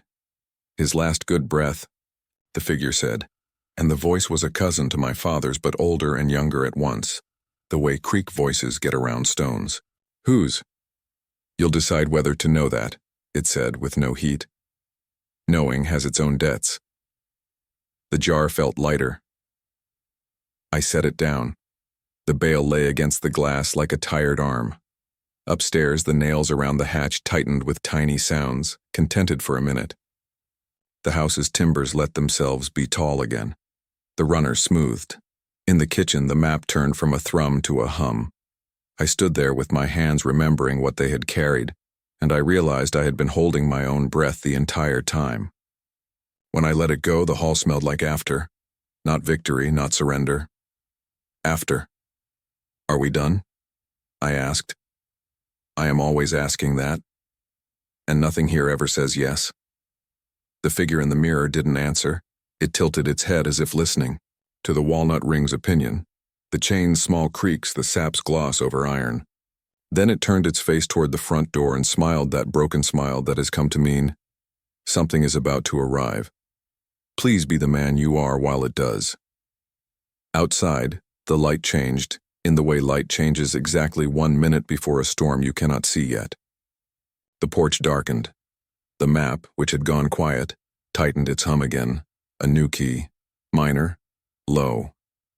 Far down the valley, across the loops where the Clinchfield tracks run, a wind gathered, wrong for the hour, wrong for the season, wrong for the valley.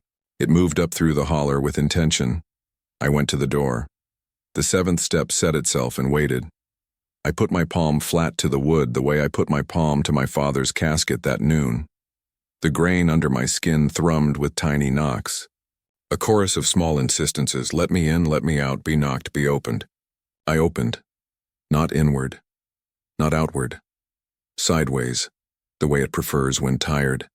And from the yard, from the lane, from the low place beyond the pasture crown, something long and heavy drifted by without a whistle, dragging a wind that smelled like wet, limestone and old tobacco and a timetable that does not belong to the living, so close my shirt lifted and the jar on the table chimed. The house breathed in, the creek held its breath, and on the porch just past the threshold a lantern light arranged itself in the shape of a man without stopping to make a man, and then another and another, a procession walking the long way around my walnut ring, heading for my hall. I counted to 6, not with my mouth, but with the part of me the map had taught. The 7th came on its own.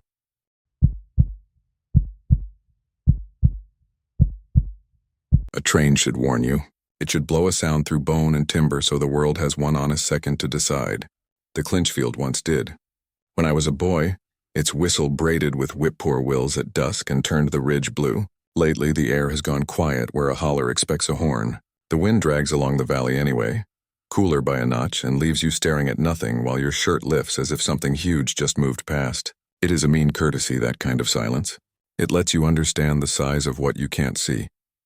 The map hummed with that silence the first night I set my palm over the Clinchfield loops sketched in my father's tight hand. His note near the tunnel face, no whistle, don't answer when it counts, looked smudged the way pencil does when a man reads the same words in the same low light across too many winters and oils the page with his thumb. I told myself I'd go to the overlook in daylight, when the track holds its heat and reason walks beside you like a dog. But the door had other plans. It turned itself sideways at dusk, the way it has learned to do without me, and the map raised pitch like a kettle leaving safe. All right, I told the house, which is the same as telling the road, the ridge, the creek. You'll get your look. I took the long way in the old truck because the long way lets your mind speak its piece before the ridgeline changes it. Past the feed store, past the blank billboard where a man once advertised his proposal and then apologized a month later in smaller letters. The lights of town fell behind like marbles dropped by a child too tired to hold them. By the time the gravel gave way to dust and the dust to gaunt rock, the map's hum had settled low and steady, a freight rolling at a grade it understood. Coffin Creek's odor reached me up here anyway, cedar, pennies, limestone. The 3 smells were starting to feel like a single mouth practicing different vowels. A rusted gate chained to a cedar post marked the last lawful place. I left the truck there because some lines don't need a no trespassing sign to be true. When I stepped out, the air thinned. It wasn't elevation.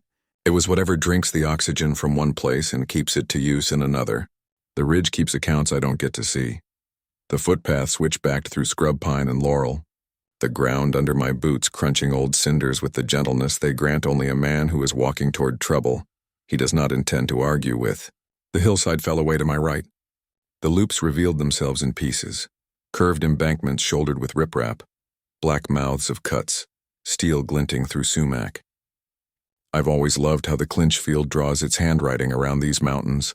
stubborn as a doctor's signature that insists you read what it means, not what it says. Tonight the steel was the dull gray of a knife you've already used near the first overlook. A slab of rock big. Enough to tell you how small you are. I stopped to listen. Crickets, a distant dog taking the Lord's name in vain to warn off a fox. Leaves giving up a day's worth of heat. No horn, not even the memory of one. But the wind changed and I felt it. The long, slow shove that comes ahead of mass. The hairs on my forearm lifted like a field just before it decides to lie flat in rain. I knelt out of old habit. You kneel to a rail because you don't kneel to much else. And a man should practice now and then how to show a thing it is bigger than him without losing dignity. I pressed the tip of my finger to cold steel. It sang faint that hidden singing metal keeps for those who ask politely with skin. The note rose under my nail and settled in the old break in my forearm, as if the fracture were a tuning fork set just for trains. When the note stopped, the air did not refill. It held. "What are you carrying?" I asked without lifting my head. "And where do you expect me to meet you?" Nothing answered in words. Something answered in math. The valley moved through a count. One slow drawing in that squeezed sound out of the pines. 2 heartbeats of stillness. 3 small stones ticking down a cut to mark the edge of care. 4 sips of a smell like hot bearings. 5. 6. I could have said 7 and been right, but I shut my mouth. The 7th in these parts is not for me to announce anymore. The map under my arm warmed. I unrolled it on the rock and held the corners with stones because the wind has learned to take what is not tied down. The pencil circle at the tunnel mouth brightened, sure as a coal oil lamp when a careful hand turns the wick. A thin graphite line ran itself along the loops, connecting where the printed ink did not.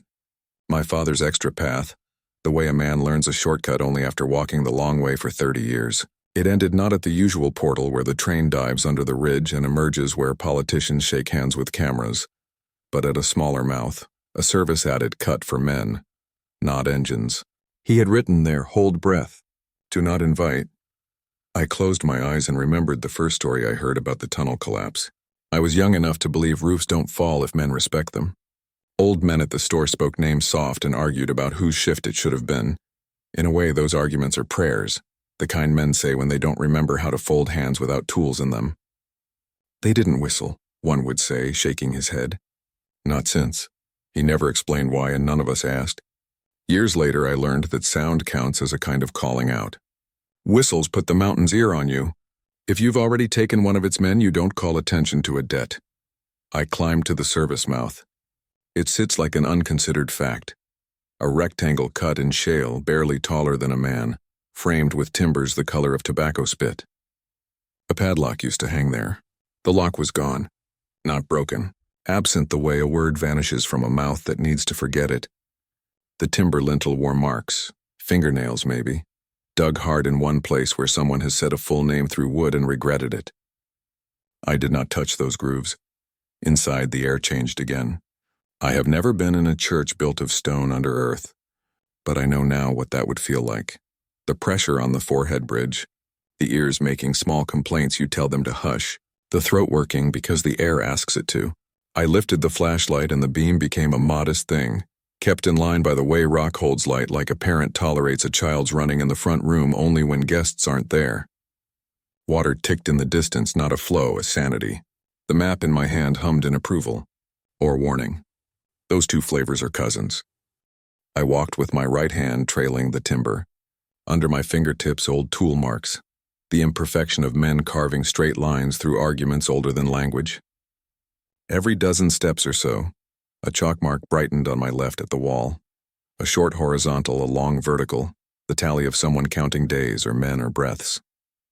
One mark bore a date that had been rubbed until it could mean 2 different years, the way certain memories do. Another had a name half written and smudged away at the second letter, as if a hand had been slapped mid-syllable. I did not try to read any further. The tunnel wind found me before the tunnel did. It doesn't blow steady like farmhouse wind. It pulses, in, out, the long respiration of heat and cold equalizing, of engines drawing what they need, of the valley exhaling through the mountain's throat. Each pulse grazed my cheeks with that trifecta of smells, cedar, pennies, limestone. The train without a whistle was coming, or it had just gone. Or it was doing both at once because time in a mountain is not the string we draw across it. It is the well everything falls into at the speed it deserves. Turnout timbers made a little platform ahead, a place for men to press themselves when the engines roar by. I stood in that pocket and rested the beam on the main tunnel where the black begins in earnest. You can feel how much earth is in that black without seeing an ounce of it. I flinched and then got angry at myself for flinching. I am not brave, but I don't like giving the mountain the satisfaction of seeing the inside of my throat. Somewhere in the dark, an engine coughed. Not how machines cough, like a man who has learned to keep a cough quiet in church. The wind leaned. The flashlight's cone trembled in my hand. I pressed myself flat to the timbers and told my mind to lay itself down like cold cloth. The train arrived in silence. No sound. The absence of all wrong sound, no horn, no steel-on-steel complaint shouted down by friction, only the huge rush of pressure along the walls and ballast. The bulk wind that slaps your shirt and rattles the little glass in your watch face. The weight of 100 steel ribs moving their own weather through rock. It dragged other things with it, voices, low, thick, not words. Just men speaking in a way that is forgotten language. Shift-change noises, calling a tool across hand to hand, the satisfaction grunt of something set right, the swear boil of something set wrong. I could not tell if those voices lived behind me inside my skull or in the space ahead where the flashlight could not go without dying. I had the foolish thought, lift the light, as if shining would assert any authority here. I raised it anyway. My hand brushed the timber lintel. Under my palm, a nail head stood proud of the wood by the width of a thumbnail. I pushed it back out of an old reflex to make something right. The nail sunk with a tiny mouth noise. Oh, and the beam found a detail the dark had not wanted to offer. The rail was free of rust, bright. No one was supposed to run this line at night anymore. No one who had to answer to town anyway. A shadow detached from the black and stood on nothing. He was built like men from photographs, smaller than we are now, not lighter, as if density had been their diet. He held his lamp wrong for seeing and right for being seen.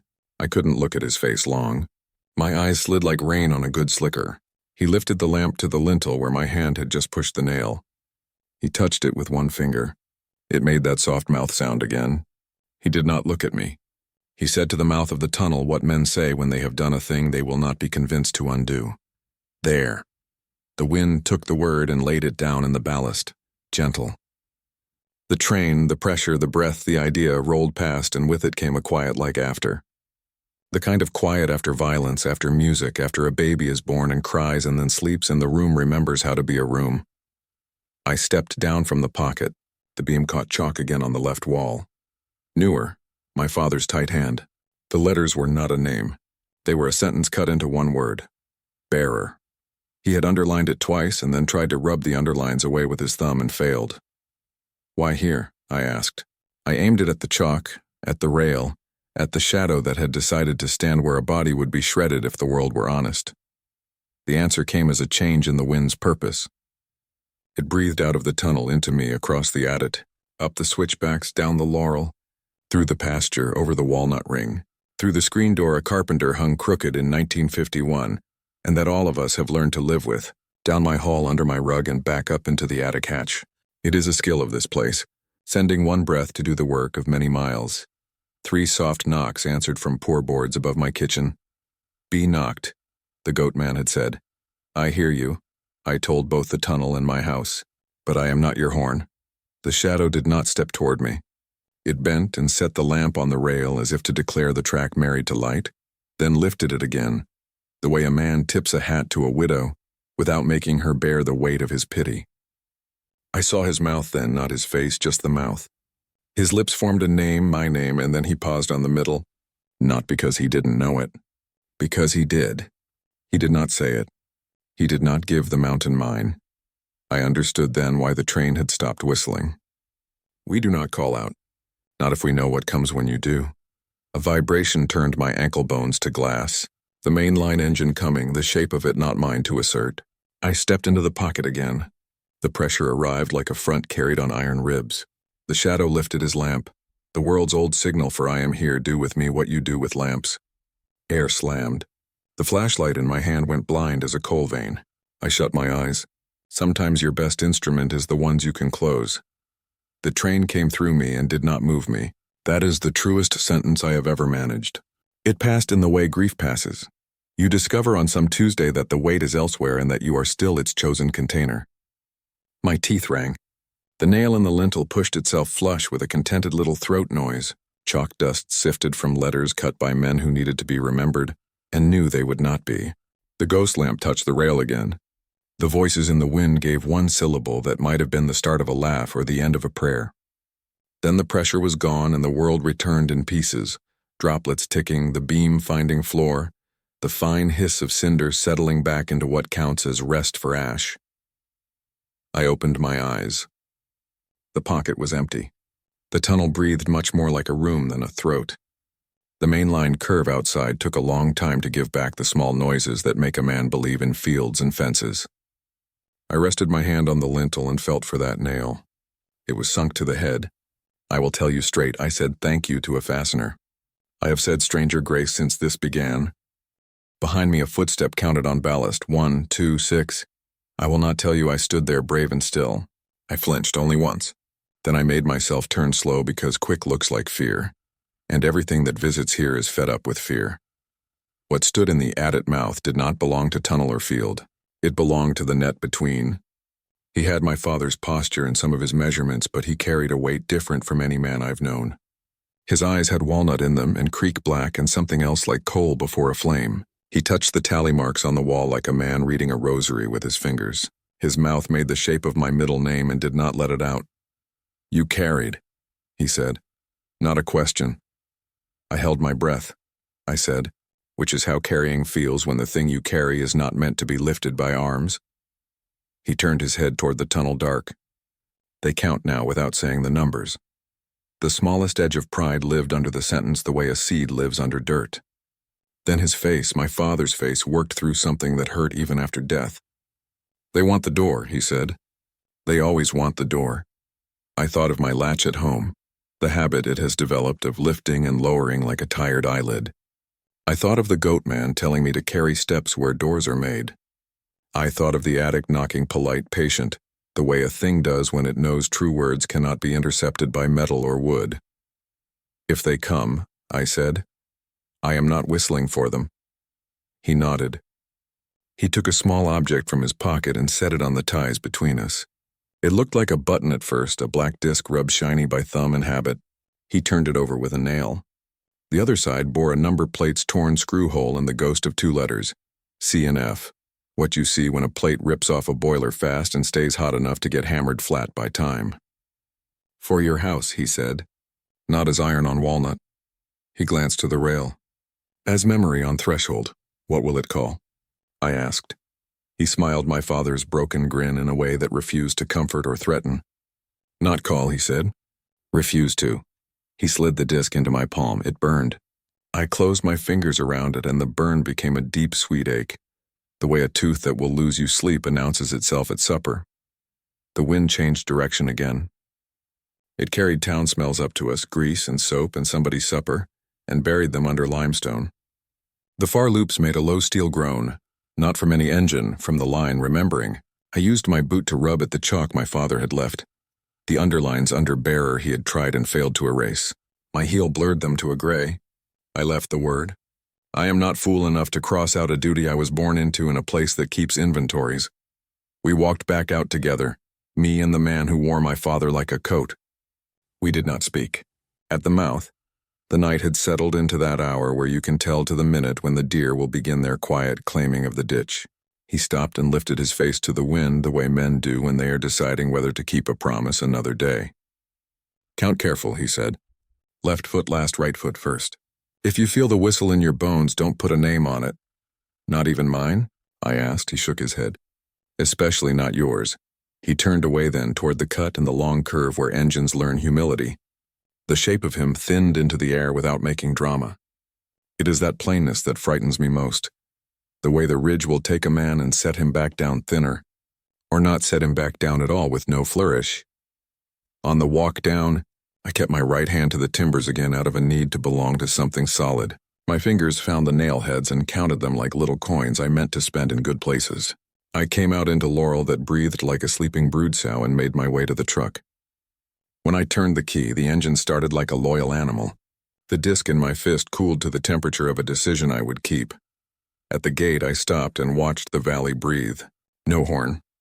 A long wind went by and the map on the seat thrummed in agreement. Off in the pasture toward my house, a lantern moved through walnut shadows and then stilled near my porch like it had remembered the charge laid on it. No calling out. I carried the disc into the kitchen and set it on the hallway table beside the jar that had given up the creak's kept breath.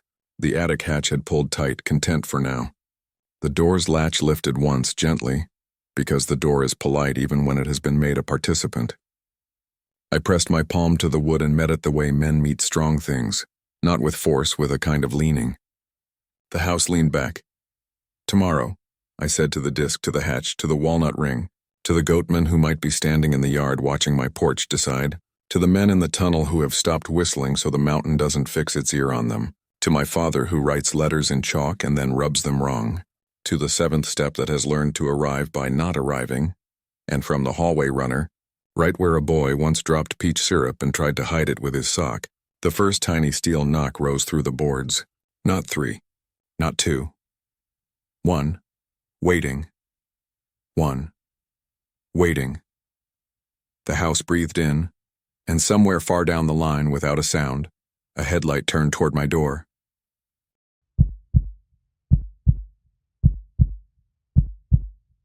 The pasture rim holds noon like a plate. You can set your day there and see what shape it truly takes. That's why I went up at the hottest hour, when honest work is either finished or forgiven. The walnut ring stood black against the sky, 4 trunks making a circle a man could bow inside and not look foolish. I carried what the morning told me to carry, the map under my arm, the Clinchfield disc in my pocket, 1 coffin nail, 1 wedding pin, and a clean handkerchief, because sometimes politeness is the only tool that keeps a place from doing what it means to do too. Quickly, the chain around the biggest walnut sat right where I had left it. Iron and wood laced together, the nail head faintly green with sap's memory of metal.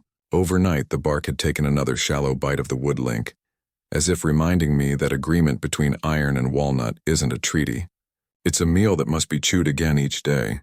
I rested my palm on the chain and waited to see if the tree would accept being touched before I asked it for anything else. Warmth answered, not heat.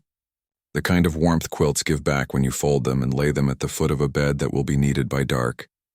Cows lowed 2 fields over, the bored complaint of animals who have learned their fence and no longer blame it. The grass in the ring's center had grown darker since yesterday, a green you only see underwater or in bottles that used to hold medicine. Noon light struck the leaves and turned every leaflet into a coin I didn't dare pick up. I took my hat off because my father taught me you don't wear a hat when you speak a name you mean. Sweat ran the back of my neck and cooled as if the air above the ring did its own weather. I stepped across the line. Not the way boys do when they make a game of it, 1 foot hovering, eyes on their friends. I stepped like a man who knows a threshold is an organ.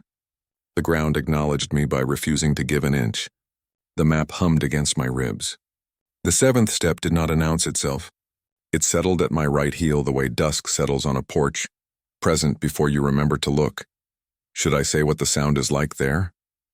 How the pasture's small summer noises, gnat whine, grass blade rasp, distant windmill creak, thin to a thread and tighten until your breath has to learn a new space. I have tried to describe this to men at the store, and they shake their heads kindly and change the subject to rain. The ring is not a trick. It is not a dare. It is a room without walls that remembers what rooms are for. The map does not like to lie on ground. It prefers tables that have learned to host prayer and biscuits. But I laid it in the ring's center anyway because I needed the mountain to speak through something I could pick up and take away, not through my bones where speech becomes permanence. The penciled circles brightened as if graphite could reflect sun. Devil's Circle, my father had written in letters that looked tired even when he was young. Do not plant. Do not sleep. Do not say 3 names. Under that, a later note in a shakier hand. Noon, midnight. Ask rightly. I cleared my throat. The act sounded like disrespect in that quiet. I softened my voice and tried to aim it at the dirt rather than the sky. I am here. The leaves moved as one. Not rustling, adjusting. A small wave passed around the circle, trunk to trunk. the way a jury leans forward when testimony turns from story to admission. Noon shifted. Shadows that had been short lay down and discovered they could be tall. In less than a minute I knew what my father meant. Midnight arrived without dark. It brought with it the smell I have been living inside since the creek and the tunnel. Cedar, pennies, limestone. But under that, a fourth note I had not tasted until now. Hull bitter. The green stain of walnut husks when you press them with your thumb and your skin remembers for a week who it shook hands with. I won't say 3 names, I told the ground. You'll get one if you earn it, and even then I'll doubt myself all the way through. The tree with the chain creaked once, and not from wind. Sapwood speaks when it chooses. I took the Clinchfield disc from my pocket and held it at the edge the way a man holds a coin for a blind friend to feel. The disc kept its silence the way rails keep theirs, an old oath to refuse calling out. I set it on the map at the ring's center so it lay over the printed county line as if the county itself needed reminding to hush. I was told to unmix, I said. I am trying. I felt for the pin in my shirt and the nail in my pocket and didn't bring either out. The ring would ask for what it wanted directly. I did not intend to suggest. At first I thought the cloud came over the sun. The light leaned cool and the world's edges clarified to that truth you see just before weather. But the sky was hard blue. The change came from here. Lunch hour bled into midnight tone. The air ached in my ears and the spot between my eyes where headaches start vibrated. Not with pain, with concentration. Like someone was teaching my skull a pitch. The circle's dirt tightened under my boots. The grass in the center laid down a fraction, not from my weight. It was bowing to something that had not yet decided whether it wanted to be above or below. I'll ask, I said, because the margin told me to, and because asking is cheaper than offering when you don't know the price. What do you need from me so the house can keep doing its work without swallowing what I love? The answer arrived as geometry. The trunks didn't walk. The space between them did. Each tree advanced toward the center by the width of a fingernail. Not forward, but inward, the way thought closes on a conclusion. If you'd been standing on the fence line with binoculars, you would not have sworn anything had moved. Standing inside, the interval changed enough that my breath had to choose narrower places to go. All right, I said. We'll count that as amen. My mouth dry clicked. Greenwood and coin water coated my tongue. I took the handkerchief and wiped my face and was ashamed of the small relief the cloth gave me. Comfort makes a man careless here. The map's hum rose until I could not tell whether it was the paper or my blood. I set my fingers over Brown Mountain out of habit and the pitch altered by a hair. I slid to the pasture rim notation and the hum returned to what I can only call the house key. I moved to the tunnel mark and the hum accepted the change as a teacher accepts a student with a good guess. When I laid my palm over the ring's own circle, the hum dropped through me and found the 7th step waiting like a footstool under my right heel. Asking, I said again, quieter, rightly. My mother's maiden name rose into my mouth without my permission. It stood on my tongue like a sacrament you haven't been told whether you can take. The handkerchief shook in my fist just once. I do not speak names lightly. The goatmen had been plain about that rule, and so had the women who raised the rules before the goatmen bothered to repeat them. I looked at the chain. The wood link glistened with sap as if it had just thought about crying and declined. The nail head there had dulled to leaf dark. Iron and walnut still agreed for now. I spoke her name, not loud, not full, first and last only, not the middle that belongs to lullabies and scoldings and the cracks between. The syllables belonged to a mouth older than mine. My lips did not feel like mine for the space of the second name. They felt borrowed. At the last sound, the ground under my boots changed from dirt to boards. Not like a trick, not like a carnival drop. 1 sentence ago I stood on pasture. The next sentence I stood on my hallway floor, in the house at the exact center where the runner's red diamonds make a cross if you know how to look. Heat moved into cool. Noon midnight folded into room o'clock. The door behind me existed and didn't. The attic hatch above me exhaled through nails. Cedar, pennies, limestone, walnut hull rose and mixed into something that made my eyes sting the way some songs do if you listen where they are meant to be sung. I did not turn to check, whether a yard lay outside the open door, or pasture or tunnel. My body understood that if I sought reference I would break a line the circle had drawn on purpose.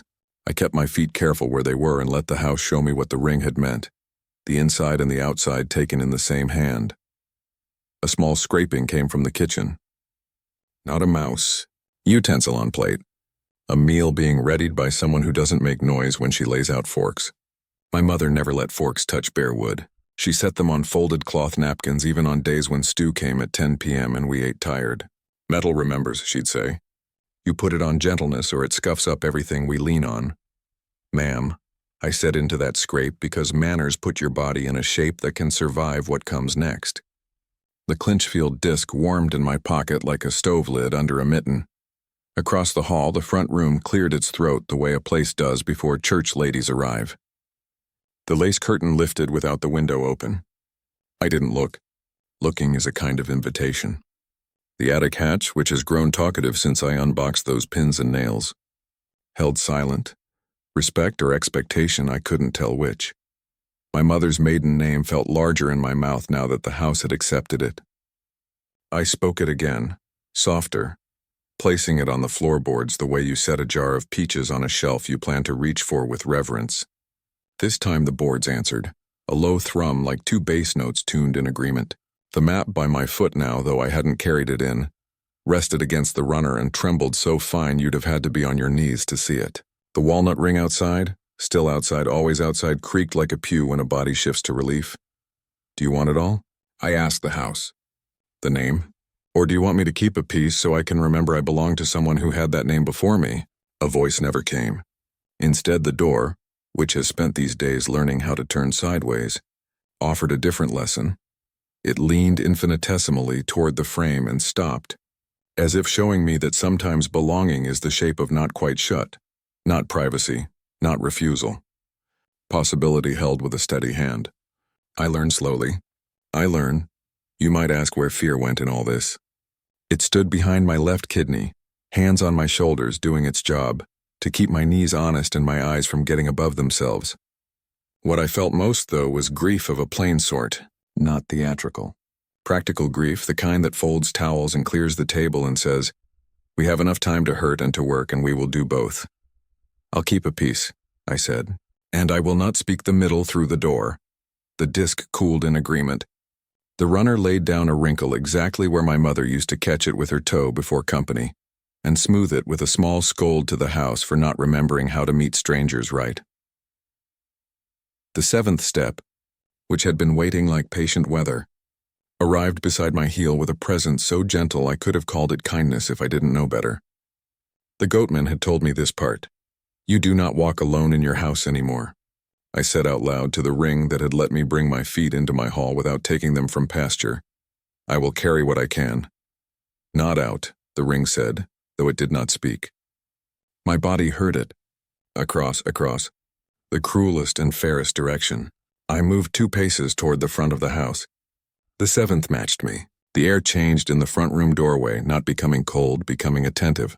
I stopped with my toes kissing the threshold because thresholds are mouths and you do not put your face against a mouth unless you know who is on the other side. In the parlor, shadows arranged themselves the way chairs do when women are deciding where to sit. I smelled coffee and hymnals and starch and talc. Weddings and wakes carry the same ingredients here. We just vary the recipe.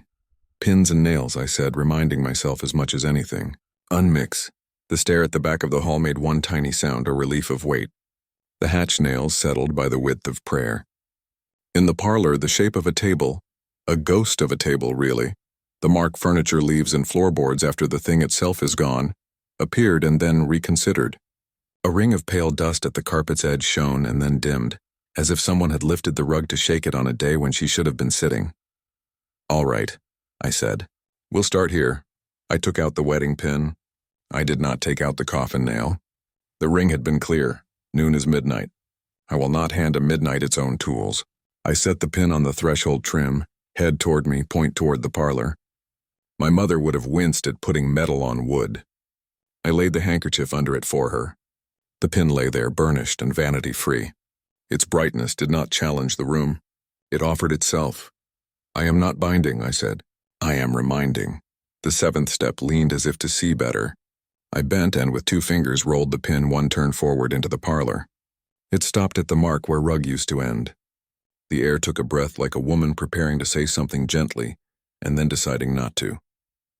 The pin didn't move further. It had gone as far as welcome goes without names, A small sense of rightness rose from the wood and sat in my teeth. I didn't know what to do with that, so I pocketed it like a peppermint a church lady tries to press on you on the steps. Bring out the nail, the house suggested. Not bossy, not timid. It suggested like a friend suggests you wear a jacket at dusk. Not yet, I said. I will not learn speed from you. I stayed in that doorway until my back understood the amount of attention the ring was paying through my door. A bead of sweat slid down my spine and cooled to a line like a string drawn by a bow. I felt counted not by numbers, by measures. How I placed my feet, whether my shoulders were up or down, if my jaw had chosen muscle over words. When I finally stepped back, the parlor did not follow. It kept its coffee and hymnals. I kept my doorway. A click sounded in the kitchen. The jar from Coffin Creek nudged its lid half a breath and settled again. The smell of limestone said, "We kept." You returned. The refrigerator motor hit its pitch and dropped, finding harmony with the map the way a boy finds the next note by accident and insists he meant it. Now what? I asked the ring, my house, the patience I had not been born with and was trying to borrow. A change of light, barely, that only a man who has watched a barn roof step into storm would notice. The walnuts, brightened by a shade as a cloud no one else would have marked, moved across a sun that did not flicker. The chain creaked exactly twice, which is how a body says yes when it is tired. From the lane, the wind brought the long headache of something large moving without asking permission. Not the train. The train brings cold. This was a warm draft, animal-sized and careful. Cattle being driven at a knowledge pace, the way men used to do when snow flirted with ridgelines. I stepped out of the ring the way I stepped in, with my hat in my hand, like I had borrowed noon and meant to return it unbent. My foot found grass not bored. The trance of midnight lifted, but not all the way. Once you tune to a pitch, hearing does not forgive you as quickly as sight does. I went to the fence and looked down the slope. They were not cattle. They were lanterns. Not light alone. Lanterns shaped like the idea of a man carrying light when he does not wish to frighten what he is walking toward. They moved in a line that had learned order before my father's father took his first breath. They did not hurry. They did not make light for me. They made light for what they were approaching. The first lantern reached the bottom of the pasture and slowed to a kind of courtesy. The second paused exactly where my porch steps start. The third stood in the walnut shade and let its light be eaten by leaves. The fourth waited beside the chain and said nothing. The fifth halted at the corner of the house where the crawlspace vent slats have never been set quite right. The sixth placed itself on the hallway runner at the mouth of the parlor door. And the seventh did not appear at all. It arrived. I felt it stand at my right heel. Not a shiver. Not a chill. The presence of a decision. The goatman had told me, be knocked. The house had learned to knock for itself. The ring had taught the door how to be a door even when I asked it to be a field. All those teachings aligned the way wooden teeth in old gears do just before a mill begins to move. From the attic hatch came one knock, and then waiting. One. Waiting. The Clinchfield disc warmed in my pocket till my thigh acknowledged it with a mild curse. The map on the grass hummed so low the chain had to answer to keep its dignity. In the parlor, the wedding pin rolled a quarter turn back toward me, as if saying, that's enough binding for today. I set my hat back on my head because a man should be dressed when he is about to do something he can't undo. The seventh step leaned, the way a horse leans when it is tired of waiting for your signal to go. I turned toward the porch. A voice lifted from the ring, not in words, in the shape of someone I loved calling me in for supper. The syllables worn with decades, the cadence exact. It was my mother's maiden name put to use as a summons. It was also my father's way of saying mine when he meant come steady, don't run. It was also walnut hull bitter and creak, sweet and tunnel breath and the tender scrape of steel on wood. When a pin rolls a little and stops against grain, I answered with all the names I did not say through the door, and the door opened sideways, obliging. What waited just inside the threshold smiled with my father's broken tooth, cradled a lantern that wanted to be a hand and, without saying a single name, took a step toward me that belonged to the seventh. I lifted my foot to meet it right first, like the rule says. From the attic hatch, the second knock came, patient, and outside at the pasture rim, the chain around the walnut shifted one quiet link, as if it had decided to keep a secret for exactly one more day.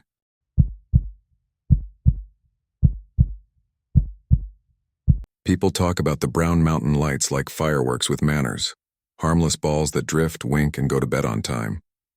Those are the stories told by men who want their children to sleep. The lights I saw did not come to entertain. They came the way cousins come when a will is read. They were polite because they didn't need to be anything else. I drove toward the overlook at an hour that doesn't belong to a clock. The house had loosened its hold on me. 2 knocks from the attic, then a patient quiet. The walnut chain creaked once as if granting leave. I took the map because the map takes me if I don't, and the Clinchfield disc rode in my pocket like a steady hand on a back that means keep walking. The road to Brown Mountain climbs without drama, switchbacks gentle as a hymn, guardrails dented where men learned what the drop means. Pines leaned in. Their resin made the air sweet and mean. Coffin Creek's breath followed anyway, cedar, pennies, limestone, riding the drafts across saddles and down into my vents like it had paid for the seat. At the last pull-off before the old fire tower, I cut the engine and let the heat tick away from the block. Wind combed the needles and made that high sound that can be read as joy if you've never heard it in a graveyard. Down in the Black Valley, something flashed once, not lightning. Too patient. Not a vehicle, too smooth. The first light rose like a lantern carried by a careful hand. Then another. Not a parade, a procession. I have learned the difference. Parades announce themselves. Processions do not waste breath. Tourists whisper here. Couples hold each other and blame the weather for why their hands shake. I was alone. That was a kindness. The lights gathered not in a line, in a way you'd only call a line if you'd never watched men carry a coffin down a hill that believes in its own gravity. The colors were not circus colors. They were the colors of work. Warm iron, old oil, tallow, coal fire at the end of a shift. One lamp rose higher than the rest and then settled low as if embarrassed. They're borrowed, I said without knowing why my mouth would put that word on it. The map in my lap thrummed, yes. On the paper my father had circled the overlook and written in that tired script of his, lights are not theirs. Lights never were. Under it a later line, paler, almost ashamed to exist. Don't ask from who. The highest light moved toward me across the valley, not straight. In the curve, a man learns to take so his weight stays on his heels and not his toes. When it reached the base of my hillside, it paused at the shape of the first switchback and waited the way a stranger waits at a gate until the dog decides. I heard nothing, but my chest knew a sound anyhow, a memory of a latch lifting. The light lifted as if the gate had opened. It climbed. Between me and the lights, the mountain laid out its old opinions in ridges.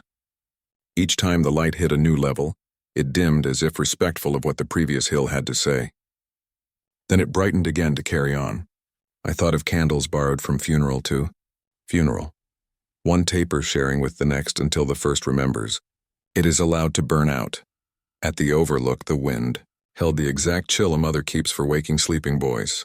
I set the map on the hood because the truck has listened to more of my life than most men have, and has fewer ideas about what I should do. The Clinchfield disc warmed my thigh and cooled, warmed and cooled, like a pulse when someone says your name across a room and you pretend you didn't hear it. The light that had led the others topped the last rise and steadied. It wasn't close enough to pick a shape out of it, not if I were the kind of man who trusts only eyes. I am not that kind. I felt the shape it made around itself.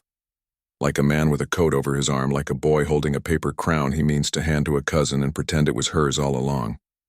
Behind it, a second light climbed, then a third, then a long stretch with no lights at all because the mountain has its own ideas about spacing. Whose are you?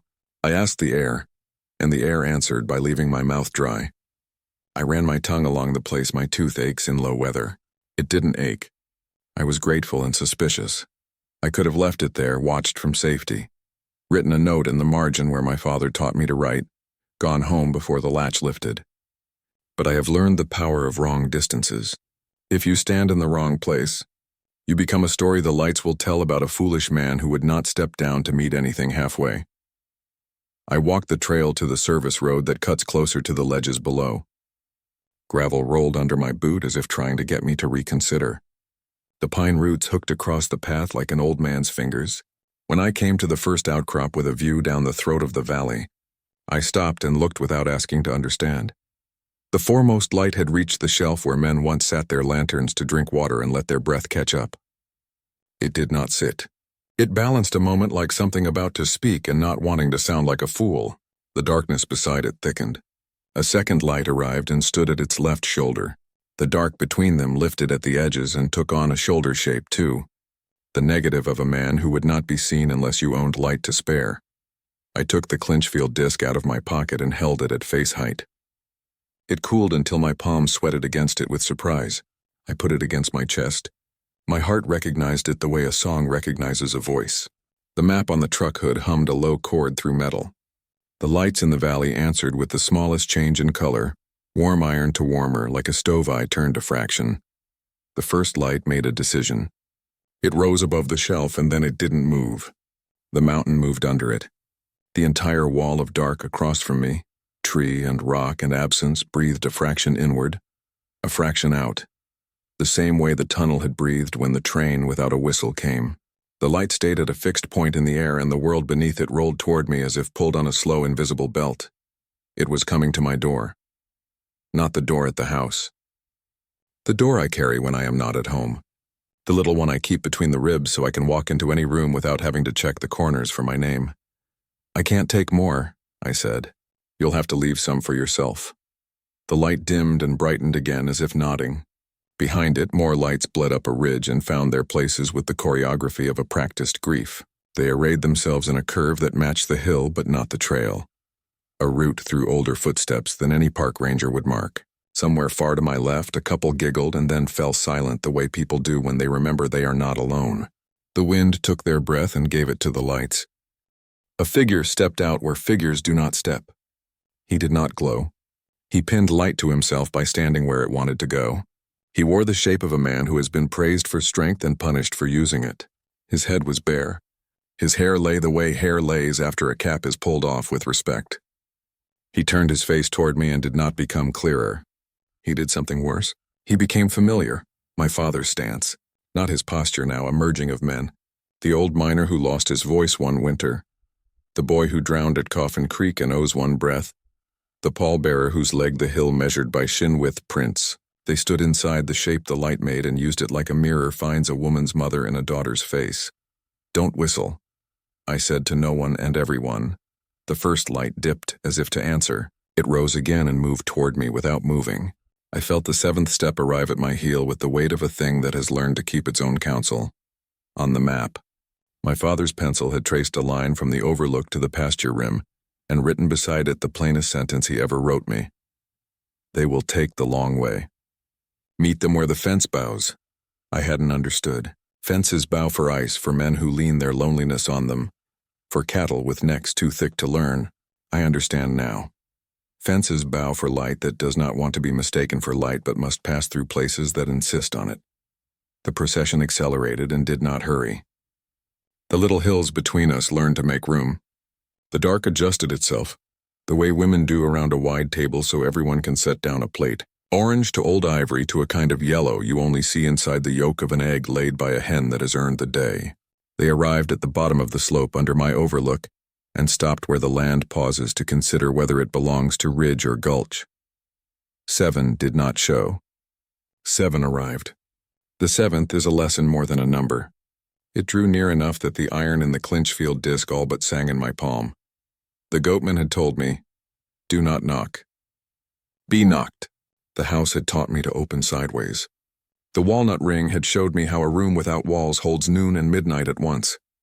Brown Mountain now leaned in to teach me how light is a kind of breath, and breath is a kind of promise, and promises do not go where you push them. They go where they have to. You can follow, I said, and hated the way my voice slipped, into a tone my father used when he accepted a thing he did not. Believe was fair. The first light came up. The last pitch with the careful strength a man uses lifting his mother. The day she decides to stand without asking. It reached the path and tested the dirt and did not sink. It hovered a finger above the ground like someone deciding whether to bless. I stepped back because I do not ask to be blessed on a path. You take that inside if you are raised right. Not here, I said. At the fence that bows.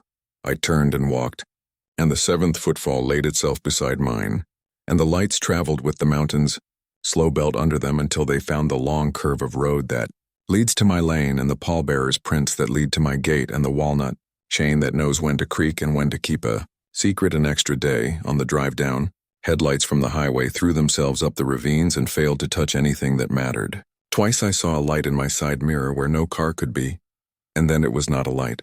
It was the reflection of light in glass that refused to own it. I remembered my mother's rule: never say a name at a window after dark, not even your own, because glass is a weak door and weak doors fall in love with the wrong visitors. When I turned onto the lane, the fireflies woke from the ditch and marked the way without asking for wages. The house lifted its latch and set it down the way an old man pats a chair and tells you to sit. The walnut ring stood like 4 old jurors whose minds were made up before you spoke and who love you anyway.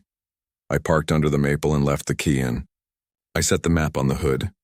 The lights came into the yard by way of the pasture, not by the road because they were not vehicles. They were declarations written in a language that carries its own lantern. They arranged themselves according to rules I did not know an hour ago and now will know until I am dirt.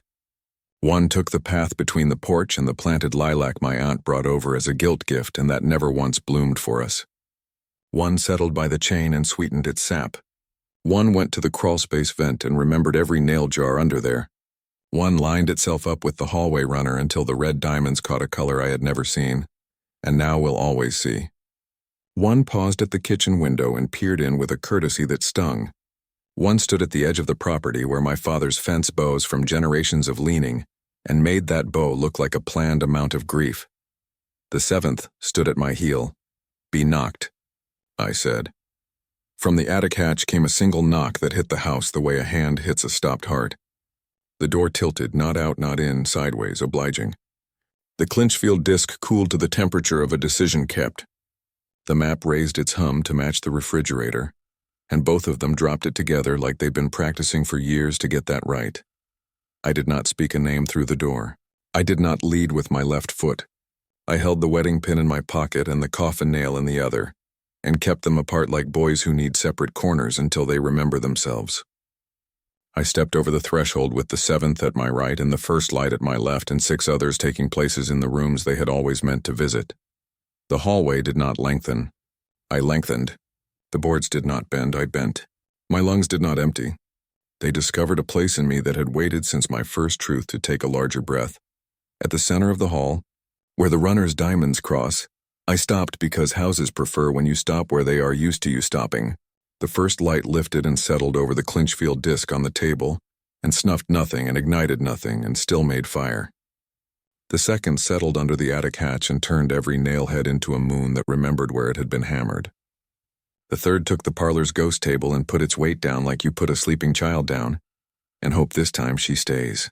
The fourth visited the kitchen where the jar from Coffin Creek keeps its secret, and waited for the lid to agree. The 5th went to my father's desk and didn't open a single drawer. The 6th stood inside the front door and practiced being a kept promise. The 7th leaned beside my heel and did nothing but lean. Whose lights? I asked the house, Brown Mountain, the ring, the goatman, the men without whistles, the creek that holds its breath until someone returns what was taken. Who loaned them? The answer did not come in words. It came in a thin sound from the far end of the hall, a string drawn once on an instrument never meant for church and played only at weddings and over buckets when rain refuses to come.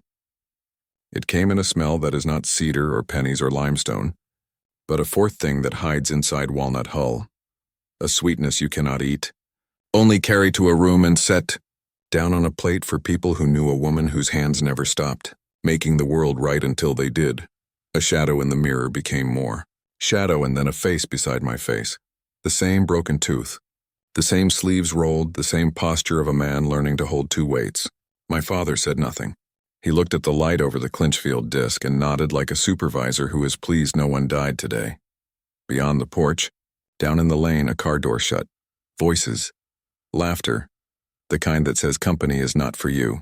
The kind that says the world is being regular somewhere else. Time returned in small pieces. I could have ended it there. Let the lights stand where they had chosen until dawn, then watch them go without a whistle. I could have, and I might have kept a child safe without any other price. But a bargain had been waiting. The goatman's patience only looks like mercy until it begins to count. The first light dipped toward the table and rose again. The attic hatch nails breathed in. The door leaned a measure more. The 7th step stopped leaning and arrived. Choose a name, the house suggested. Not with words. With the precise weight of the floor under my feet shifting to make room for the space a name takes when it is about to be pulled free. I opened my mouth, and from outside, at the pasture rim, the chain around the walnut slid one, Link. The light at the kitchen window flared as if someone had drawn a breath that was never theirs to draw. The attic hatch knocked a second. Time. I said nothing. The third knock was not from the hatch.